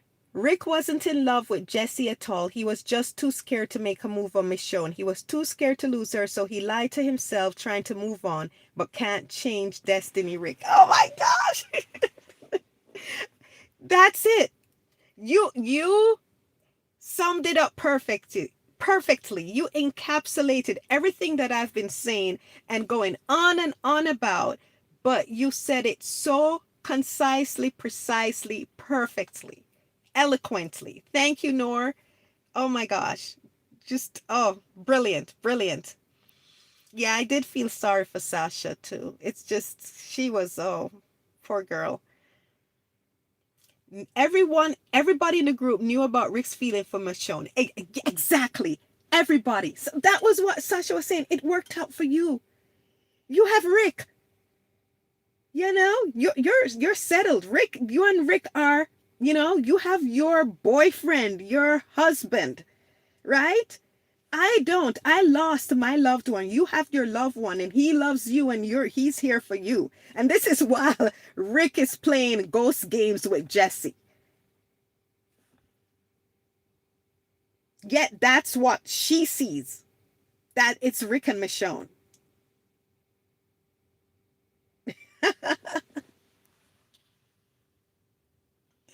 Oh my gosh. I confess to you though, Nor, when I first watched the show, I was annoyed with Sasha. Yet now watching it, rewatching it, oh my gosh, my heart, I feel so sorry for her. I'm like, why did I feel annoyed with her? You know, because she was lashing out and poor girl is going through PTSD and mourning, you know, she lost her brother, and then she lost um her boyfriend, and then her brother in quick successions, and then Noah, she told Noah that it wasn't going to work out for him, and it didn't, and she feels that guilt. So I've oh my gosh, I love Sasha now so much. In the first time I was watching it, she wasn't a favorite of mine. I was very annoyed with her. But now I so empathize with her, and like you, I understand her feelings. I love Sasha now. I'm like, how could I have been annoyed with Sasha? You see? Because I wasn't thinking deeply while watching it then. It was just like, oh my gosh, you know? Yes, everybody deals with pain and difficulty. Yes, Nor. And we react differently to, we grieve differently. And, it's just I don't know why I felt that way. I'm actually annoyed with myself that that's what I came away with, because this poor girl was hurting. She was hurting and having a hard time dealing with her losses, and she had severe PTSD. All of them had PTSD, but this was how hers manifested, because her losses were so recent, you know? And unlike Maggie, she didn't have Bob, Maggie had Glenn at least to cling to pour her love in and share her grief with. Sasha really didn't have anyone, you know? So Somendra Yadav says, who are you? My name is Nadine, and I have a reaction channel. Most of the things I react to is The Walking Dead and The Ones Who Live. I'm a fan of Rick and Michonne, the leads on that show. Rick Grimes is the lead. Michonne is his wife, an awesome badass warrior. And I also react to movies and other TV shows, but right now, The Walking Dead is the show that I'm reacting to. The next one I'll react to is The Ones Who Live. And I react to movies. I want to react. Um, yeah, that's who I am. This is a reaction channel. Thank you for stopping by and saying hi. I hope you're doing well.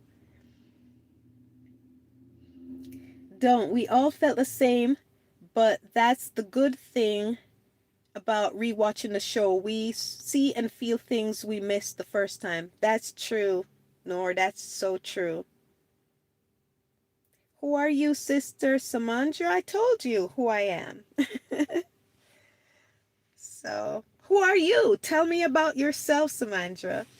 Anyway, let me get on with the episode. Don't want to I told him he wouldn't make it. carry. Yeah, she told him he wouldn't make it. So she feels that guilt. Yeah, we see so much we missed the first time on the second watch.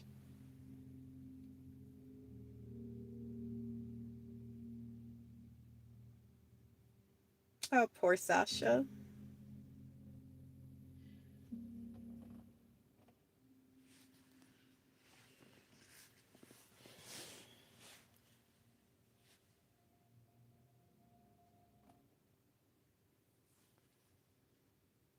I really like Michonne's pants. I didn't even notice how those pants before. I want a pair. I can't wait to watch it with you guys. Oh my gosh. So, Nor, what do you think? Should I wait till what happens in season 10 to start? I think, what was the episode? Season 10, verse 13, or season 10, verse 16? When Michonne finds out, and, you know, should I wait till then? Finish up The Walking Dead, their story to that point, and then start reacting to The Ones Who Live? Should I do that?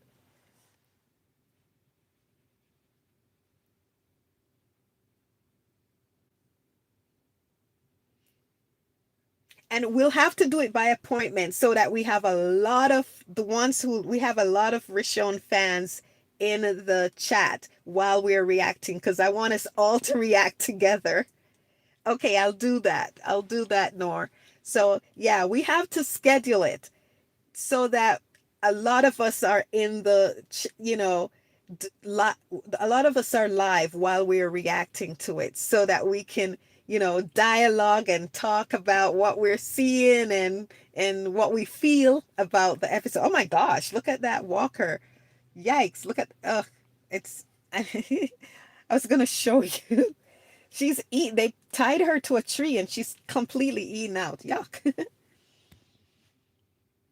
Okay, so it was episode 1013. Okay. So after 1013, we have to schedule a specific time that's more convenient for everyone and we to react to the ones who live. I can't wait. Ah! So they found the person. So she was recently deceased and she had the W on her head. Yep. Yep. Michonne's last episode. Yep. Ooh, look at Jessie. She's smoking. She's a cigarette smoker. Yuck. Rick goes to talk to her. Your secret's safe.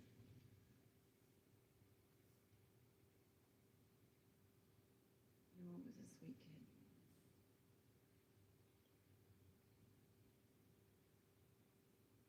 But Tara, she's in good hands with Pete. He's hitting you. He's hurting you.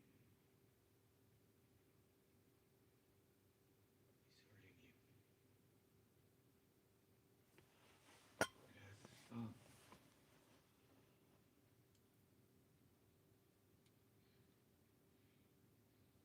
It will. How? Oh, Rick is confronting her. In his life that happened. I don't care. Look, it was like this before, and he got help. I helped him, and things were good.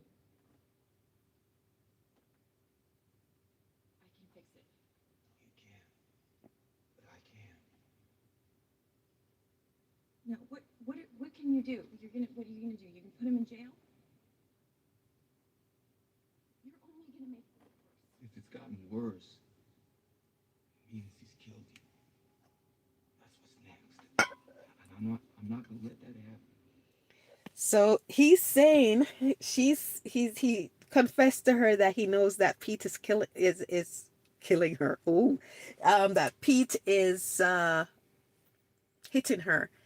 And she's saying, "Oh, it will get better. It's done before." And Rick is like, "I don't care." She's saying things in his past. He's like, "I don't care," and he's saying, she's like, "What can you do?" She's like, "Are you gonna put him in jail? You're just gonna make it worse." And he's like, "Well, you know," he said, "I can fix it." And he said, "If something isn't done, he's gonna kill you.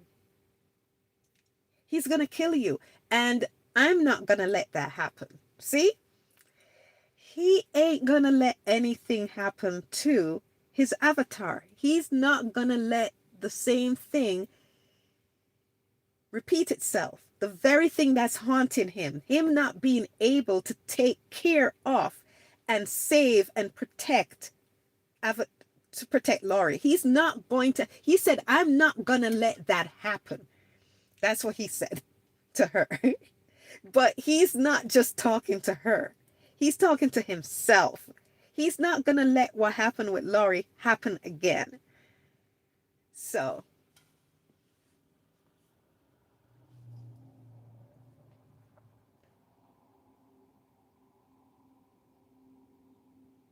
Why do you care? Why do you care?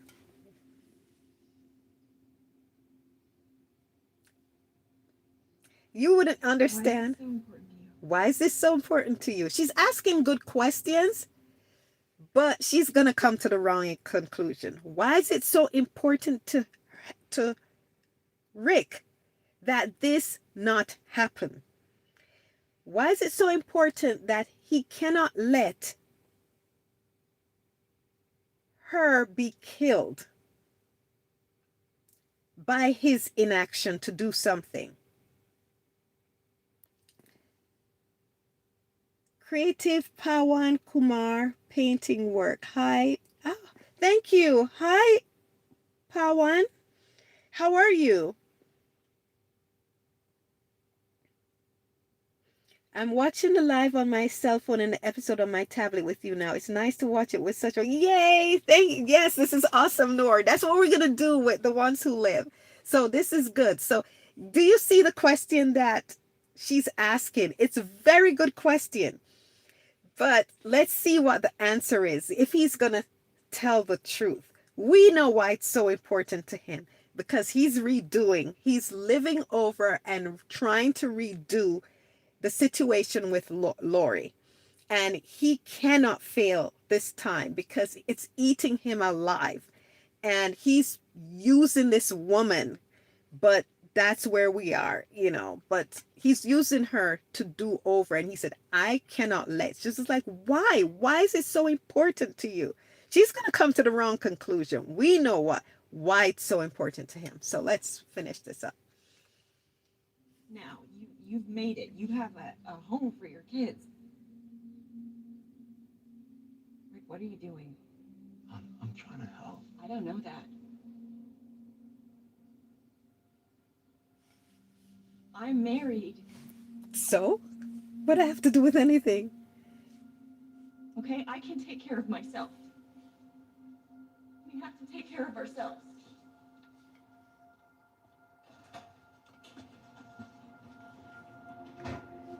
She's like, I'm married. I have to take care of myself. We have to take care of ourselves. You have a home. You have a home with your kids. You know, you made it. You're safe. I have to take care of myself. She's saying, she asks him, why is it so important to him? And we know what her conclusion is. And she's off because she's going to try to force him to come to the same conclusion she has, because she's into him. She's thirsty for Rick, so she wants him to be thirsty for her.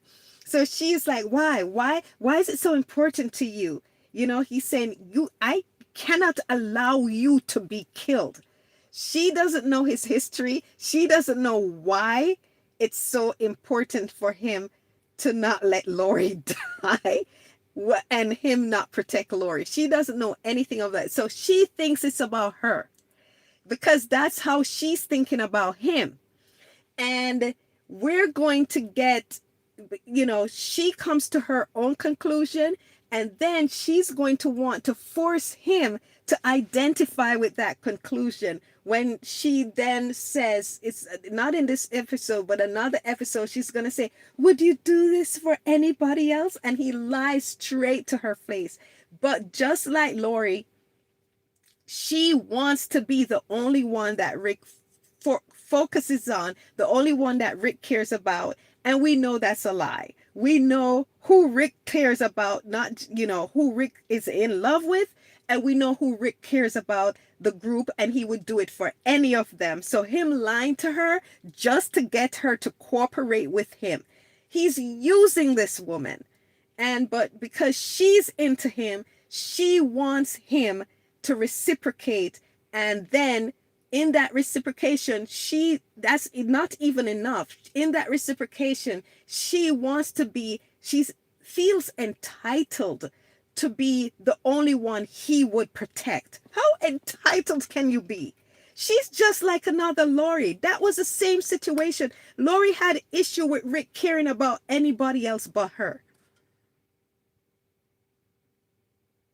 When he went to go get Herschel at the bar, she tried to get Daryl to do her bidding, and Daryl rightfully ran her away. He must risk his life just so she can get Rick there to protect her and focus on her. And when she couldn't get Daryl to do her bidding, she went off to get Rick herself, because she wants Rick There with her, protecting her, where she is in the center and the focus of Rick's attention. This woman is Lori is a narcissist, and Jesse is a narcissist. They're entitled. They're so alike. That's why when he's around her, he sees Lori, because she is just like Lori. She does the things Lori used to do, and she behaves the same way Lori does. He clocked her interest in him. He knows this type of woman. That's why he's so confident around her, because he clocked her thirst for him.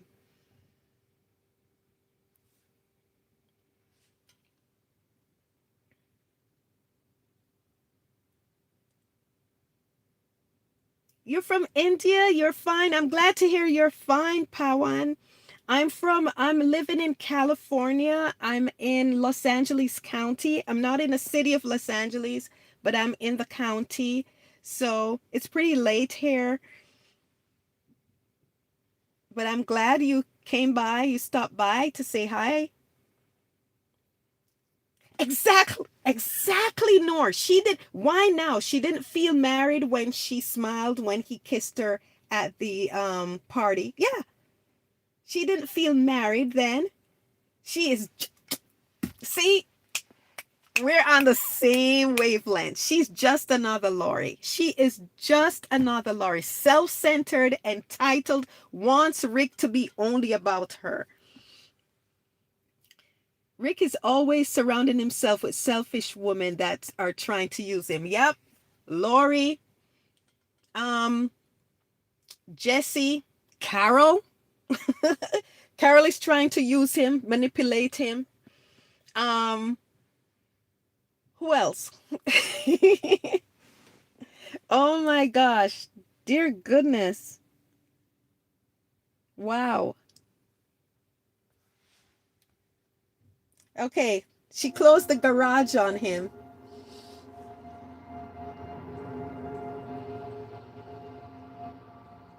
Where is he going?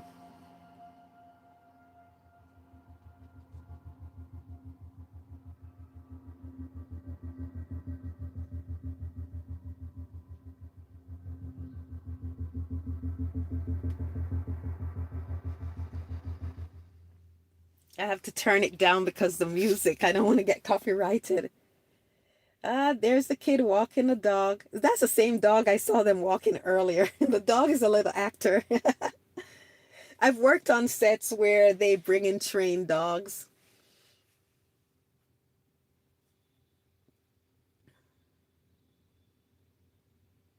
Oh yeah, that walk. He goes back. You know, Sam asked for a gun to protect you.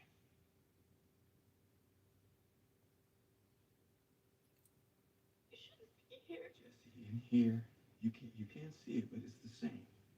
It's the same as out there. We have food and roofs over our heads, but you don't get to just live.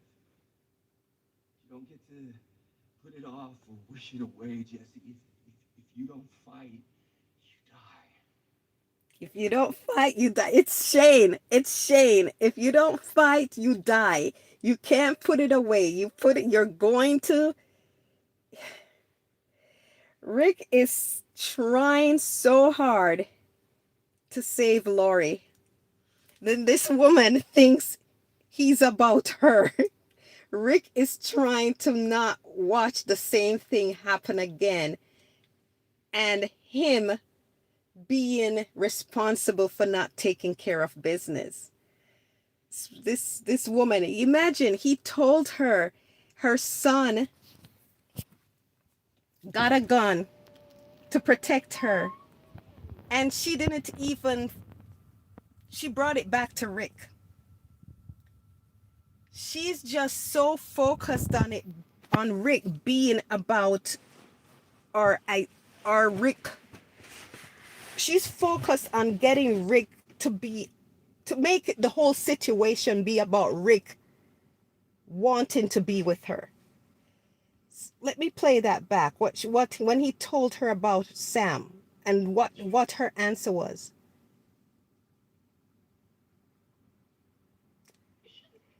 You shouldn't be here. Instead of addressing the issue with Sam about Sam, she's telling Rick, you shouldn't be here. Lord of You can't mercy. see it, but it's the same. It's the same as out there. We have food and roofs over our heads, but you don't get to just live. Nor he's fighting for, he's he's lived with this guilt for so long. He went back out there and he saw how nonchalant everybody was, and he's just saying it's all he's thinking is danger, danger. This is not safe. We're not safe. She's going to die and I can't stop it. I can't do anything about it. He's trying to convince her that he has to do something about it. She has to do something about it. Either she leaves or he kills Pete, because if he doesn't and Pete kills her, it's like him being unable to protect Laurie again.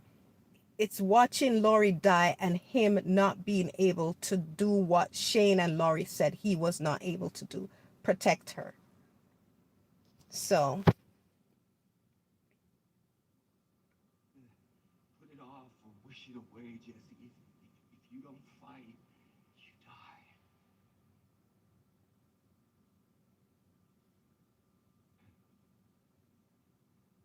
And I don't want you to die. he said, I don't want you to die. Look at how I can help you. I can keep you and your boy safe. I told you it's about, oh my gosh, it's about Lori. It's about, I can keep Lori safe. That was the refrain. Rick, you, from Shane, you cannot keep Lori and Carl safe. What did Rick just tell her? I can keep you and your boy safe. I can keep Lori and Carl safe. That's what it's always been. That's what it's about for Rick. And that's why he's fighting with everything, because he cannot allow this to happen again. He cannot allow Shane to be right. He's fighting. His psyche relies on it. If it happens again, Rick would break. He would never come back. If it happened again in this fog that he's in, where she represents Lori, if it happens that way, he cannot survive it. And someone will say, well, it happened and he survived it, but his mind frame was different. And I'll tell you why. I'll tell you why. His mind frame was different. Why he could survive it then versus now. Because when it happened to her, something else happened which snapped him out of the fugue he was in, out of the fog he was in, out of the ghost stories he was playing in. Something happening to Rick something happening to Carl caused him to break out of the past, to let go of the past that was haunting him. So he didn't break, because the only reason he would break is if he lost Lori again. He finally dissociated her from Lori. But here, he's associating her with Lori. And it's him, if she dies, if Lori dies again and he could protect her and he didn't, his psyche would not survive that. Rick would have a psychotic break like he did in the prison, but he would not come back. He would not come back. The burden of guilt would be too great. He's crying because he's begging her to not let him not be able to save Lori again. That's why he's crying, Nor. He cannot allow Lori to die again when he could have done something. That's what it's about. Because listen to this. I can't. I can't save you. I can't help you. All you have to do is say yes. All you have to do is say yes. I can do it. I can save you. What is this woman going to say?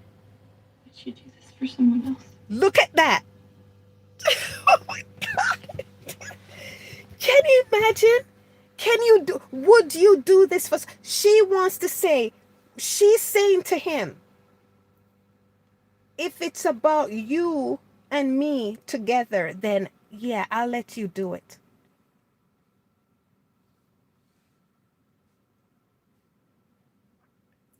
If you'd be with me, if you say you want me, if you make it about me and you, yeah, I'll do it. I'll give you the permission to save and protect me.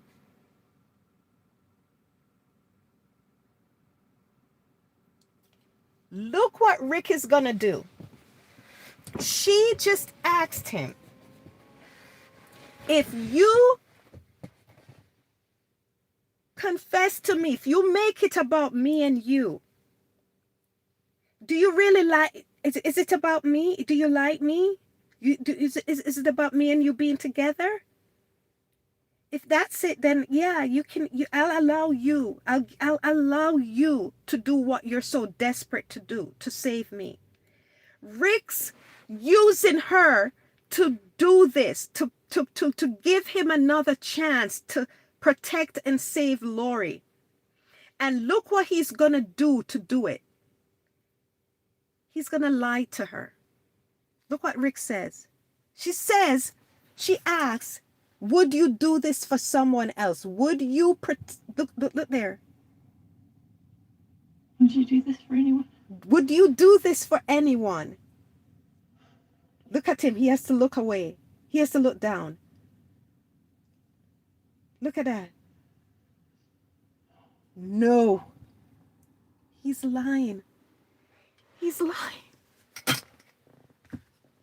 He would do it for Tara, who he barely knows. He would do it for Rosita, who he just recently met.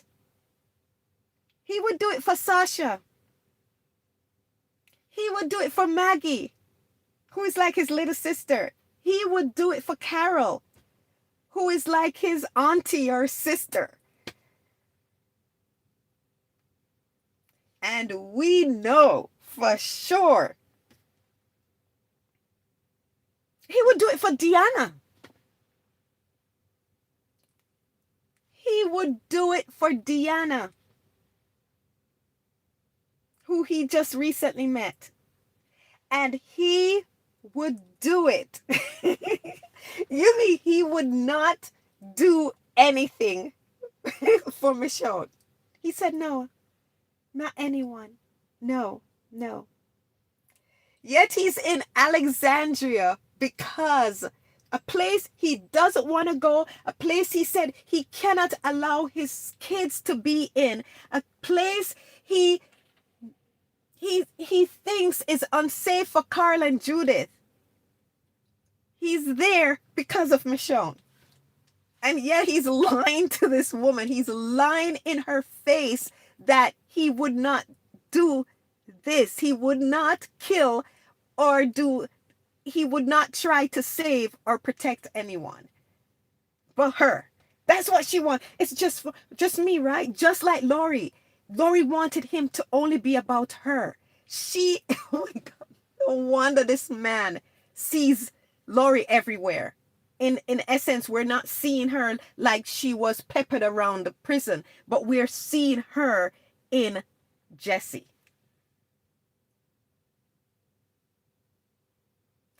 If Jesse had brunette hair, it would have been complete. The transformation of Lori haunting Rick all over Alexandria would have been complete. I cannot believe this Selfish, entitled woman. Would you, she just wants to see if Rick, in essence, she's asking him, and Rick looked down, looked away because he's about to lie. She's basically saying, if you show me that you are if you're interested in me, if you want to be with me in that sense, then I'll let you protect me. I'll let you save me. She was thirsty for him, and this was her in. Oh my gosh. What a self-centered, entitled woman. This is Lori through and through. She's just as self-centered and just as entitled as Lori. And Rick had to look away. Rick had to really look away before he lied to her. So many things. We have the writers showing Rick desperation to not let Lori, the representation of Lori, to not let him be, not what's the word I'm looking for? To not let him be useless again, to not let him be ineffective again, to not let Lori die again, to not let him not have the ability to save her again, to not let Shane be right again. He's desperate. That's why he was crying. He can't believe it was, they're literally trying to stop him from doing what is holding his sanity together. He has to get it right this time. And here's this woman, he's telling her her son is in danger. Her son wants a gun to shoot his father, and all she cares is about, do you like me? Am I the only one you like? Am I the only one you want? Would you do this for anyone else? What a question to ask. Oh my God. You've been discovered that your husband is beating the crap out of you, and your son is in desperate to stop it and seeking dangerous ways to stop it, and all you care is trying to get Rick to admit if he likes you or not. All you care about is to make sure that Rick thinks you're the only woman, this only special person in his life. And not only is she entitled, exactly, he only, as Nor said, she's making sure she's not destroying her marriage for nothing. Yes, she wants to make sure she has a rebound. Disgusting. Yes, just like Lori, she wanted Shane around. She really wanted Rick's attention. She wanted to be the center of Rick's world. And Rick didn't keep her at the center of his world. He loved her, and she's first. She and Carla are first in his life. But he was a man that served his community, and Rick, she didn't want that. She didn't want to share Rick. And Shane, she didn't love Shane, but Shane fed her narcissism. Shane put her first. And when she had Rick back, when Rick was back to his old ways of caring about the community, not just focusing on her, she wanted her supply around Shane. She wanted her backup around. Same thing with what you just say, Nor, with her. She's not going to give up her marriage unless she could secure she has another way, another man. She wanted to make sure. And what did you say, Nor? You said he only said no just to make her accept his help. That's it. But he would protect everyone. Exactly. That's the issue Lori had with him. He wanted to protect everyone. So here he's lying to her. Maybe he thinks that's what he should have done with Lori. Lied to her and just focus on her.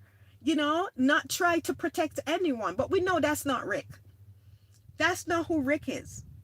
But here we have another self-centered woman trying to get him to focus on only her and be about only her.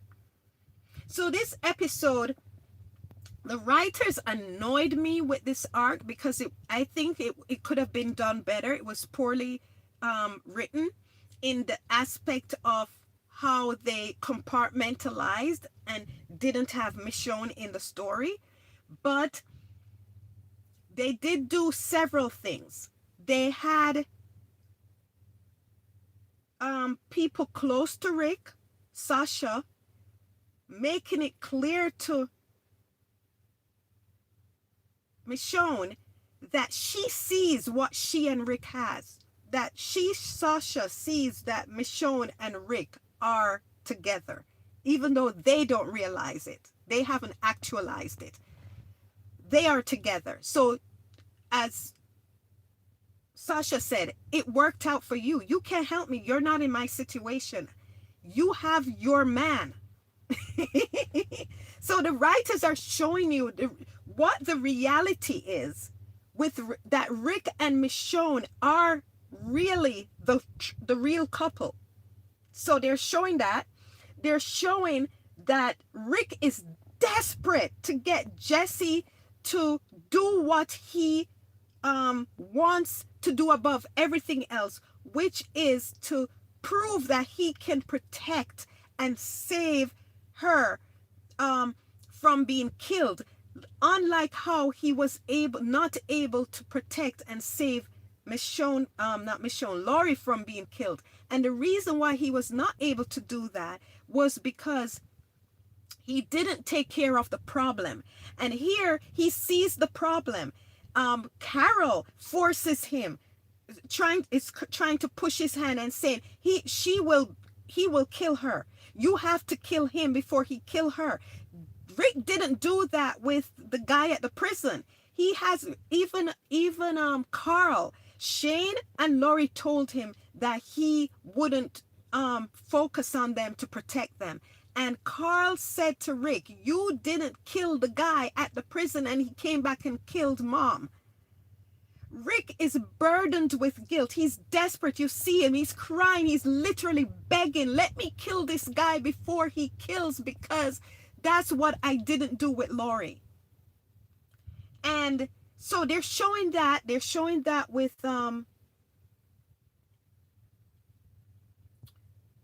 Michonne and Sasha, and Rick and desperation, in which he approached Deanna and Deanna won't let him do it. He's trying to get Jesse to let him do it, and Jesse's playing, do you like me?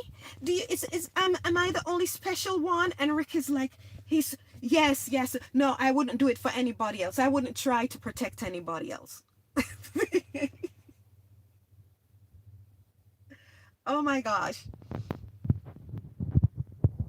Oh my gosh. Okay, let's finish this up.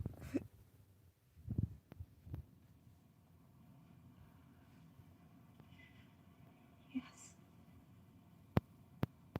So now that he Nick, lied to her, she's telling him, yes, you can do it.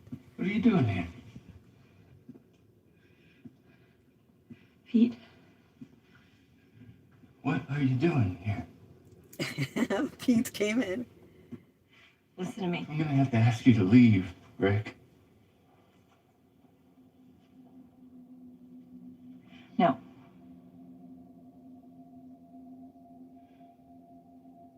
Excuse me.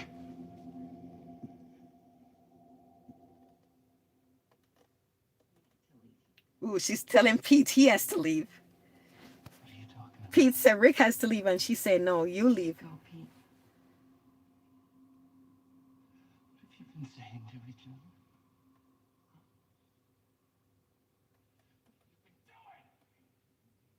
Leave now. You come into my house, Pete. You and me are leaving. You're leaving right now. You think you're the law? You actually think you have a say in anything here? Step back. Who the hell do you think you are? Someone's trying not to kill you. No! You want Stop Pete is Pete is handling Rick. Rick cannot fight. Oh my gosh. That's why when later Carol goes up with her little knife, acting like she's some badass, I'm like, go sit down. Because one grab and it would be over for Carol. So I don't, that's another thing that annoyed me about the show. They tried to um, play off like Carol was some badass. No, she wasn't. What can she do? Look how he's handling Rick. Please. And act have Pete going, oh my gosh, like Carol can do anything to Pete. So they're in the street brawling and fighting. And I'm gonna show you something. You hear like Jesse comes and tries to get Pete off Rick because he's strangling Rick, and one hit and Pete hits Jesse and she goes flying off. So again, yeah, like Carol could do anything. I just, oh god, this, the way they write Carol is just so asinine and stupid because she set off some firecrackers and people are like, oh my gosh, she took down all of Terminus. No, she did not. And just that's the overhyping and everything just makes, it's just nonsense. Anyway, one, Pete is literally strangling Rick to death. Him hitting Jesse caused a distraction so Rick could try and get the upper hand. But something else is going to happen here, which I'm going to make a point of. So they're still fighting. Rick gets the upper hand now because of the distraction from Jesse. Now Carl comes to try to pull Rick off, and Rick throws Carl off.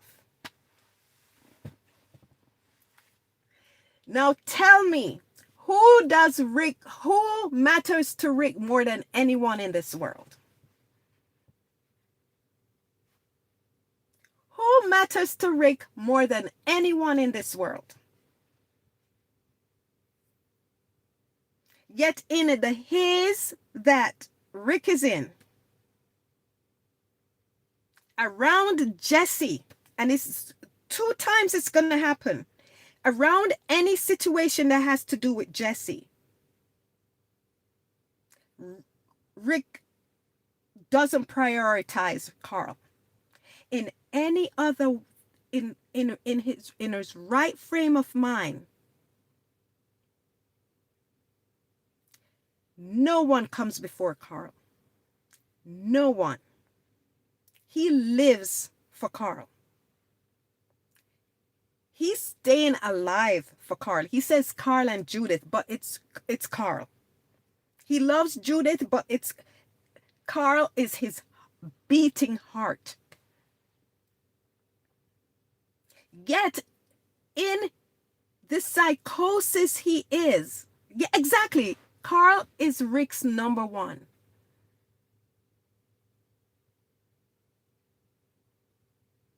So it shows you this is not reality for Rick. The situation with Jesse and Pete, he is in a different reality. It's about his PTSD. It's about satisfying that guilt, getting that monkey off his back, getting that ghost off his back. When he's servicing that ghost, that guilt, nothing matters to him. Nothing matters to him but proving that he can save Lori again. That he can protect Lori. So it's never about Jesse. It's not about Jesse. Everybody's like, oh, he's so in love with Jesse. He's obsessed with Jesse. It's Jesse is who he wants. And it's oh, look how he's so obsessed. It's not about Jesse. It's actually an insult. It's an insult to Jesse. He's using Jesse. He doesn't see Jesse. He sees Lori. He sees, and it's not even about Lori. It's about his guilt about Lori.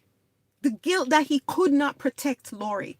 And it's about the accusation that Shane and Lori heaps on him. It's never, ever, ever about Jesse. It's about his guilt. He's using that woman. There's no scenario. Oh, hold on.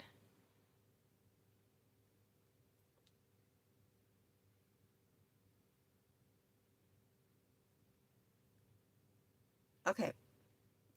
I soon have to log off, guys. So we're finishing up. There's no scenario where, no scenario whatsoever where anybody comes before Carl for Rick. And here we have Rick pushing aside, shoving aside Carl so that he can take care of Pete. That's not about Jesse. That's about his PTSD. Okay, let's finish it up. So they're still fighting. And he's strangling Pete. And he's looking at that balloon in his head. It's showing that Rick is not here.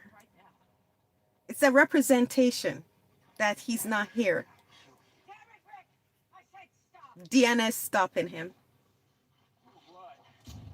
And everyone comes to stop him, and he pulls a gun. He pulls a gun on them. He pulls a gun on Deanna, her husband, her son, and some other citizens, and they back off. And he said, what, you're going to kick me out? Okay, let's hear his dialogue. Put that gun down, Rick.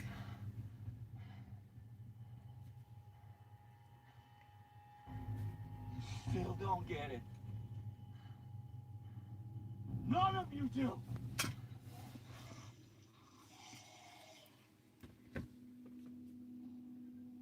know what needs to be done, we do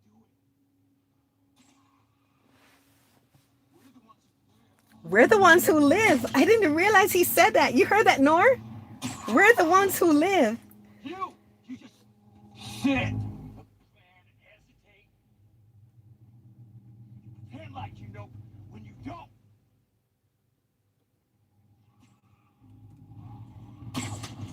You wish things weren't what they are. We want to live.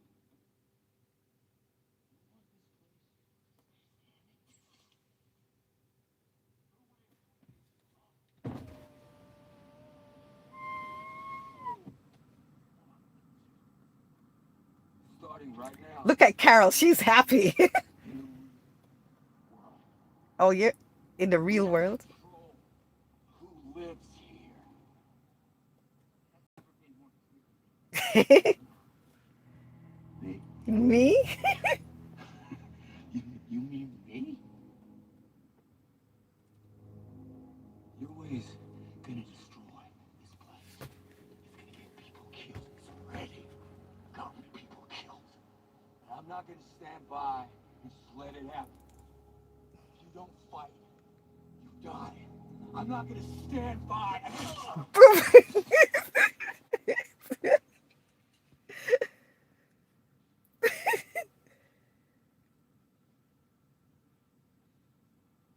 Michonne knocks him out.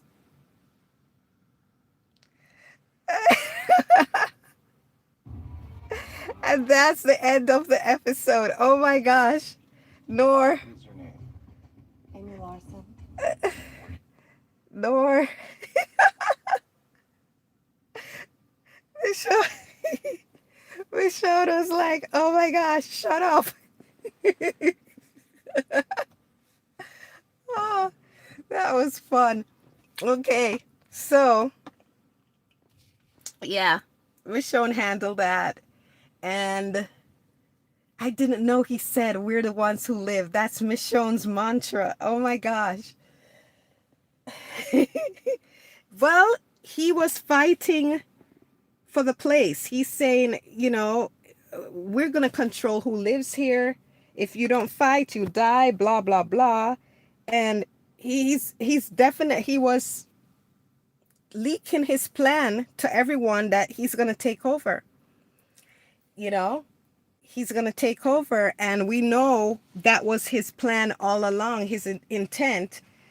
The only way he could feel safe in that place was to take it over. And he had resolved that they're staying there because Michonne wants it. So it's ironic that Michonne is the one that came in and put an end to his tirade. Yeah, time out, Rick. Time out. Oh my gosh, that was so funny. So, yeah, Michonne handled that. And next episode is going to be good. I can't wait to react to that one. So, I liked it. I like doing it live. So I don't know yet. I can't promise if I'll react to the next episode live or do it the usual way. But anyway, I had fun doing it this way. Especially with you, Nor, and Roscoe, and everyone else who came in to say hi. I loved hearing from you. Your takes were so, just perfect. Just so informative. So it helped focus my meandering thoughts. So I loved it. I loved having you chime in. I love watching it with you. I can't wait to do the ones who live with you, Nor. So I'm gonna wrap it up now and look for episodes 12 and 13. I'm gonna do a quick edit of those and put those up, and then I'm gonna edit this and put it on Patreon so that it's a bit more concise and focused. Oh, thank you. Love you so much, Nor. Oh, don't worry. I'm glad you came in at the perfect time. So I'll do it early. I started too late today. That was my thing. I started too late. So I'll try to do it earlier. What? Oh my gosh. It's the opposite here. It's now 12:39 a.m. It's tomorrow. Yeah, it's so you're how many hours ahead of, oh my gosh, you're almost a day ahead of, not a day, 12 hours. You're almost 12 hours ahead of me. Wow. So if I do it earlier, it will be too early for you. It would be early morning. You'd probably still be sleeping, Nor. Wow. Where are you, Nor? Which country?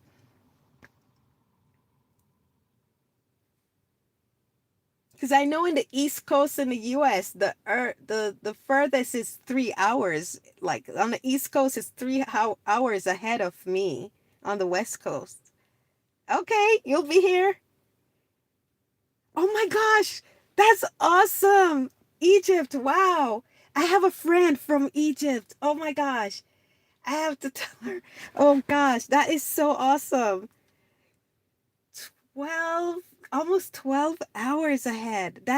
Oh, this is it. This is international. We had people from India, we had people from Syria, we had people from Egypt, we have people from California. This is awesome. Well, thank you so much, Nor. We'll do it again. And you made it fun. You made it awesome. You and Roscoe, you made it so much fun for me. City's Alexandria, just like the show. I love. Oh, I didn't even think of that.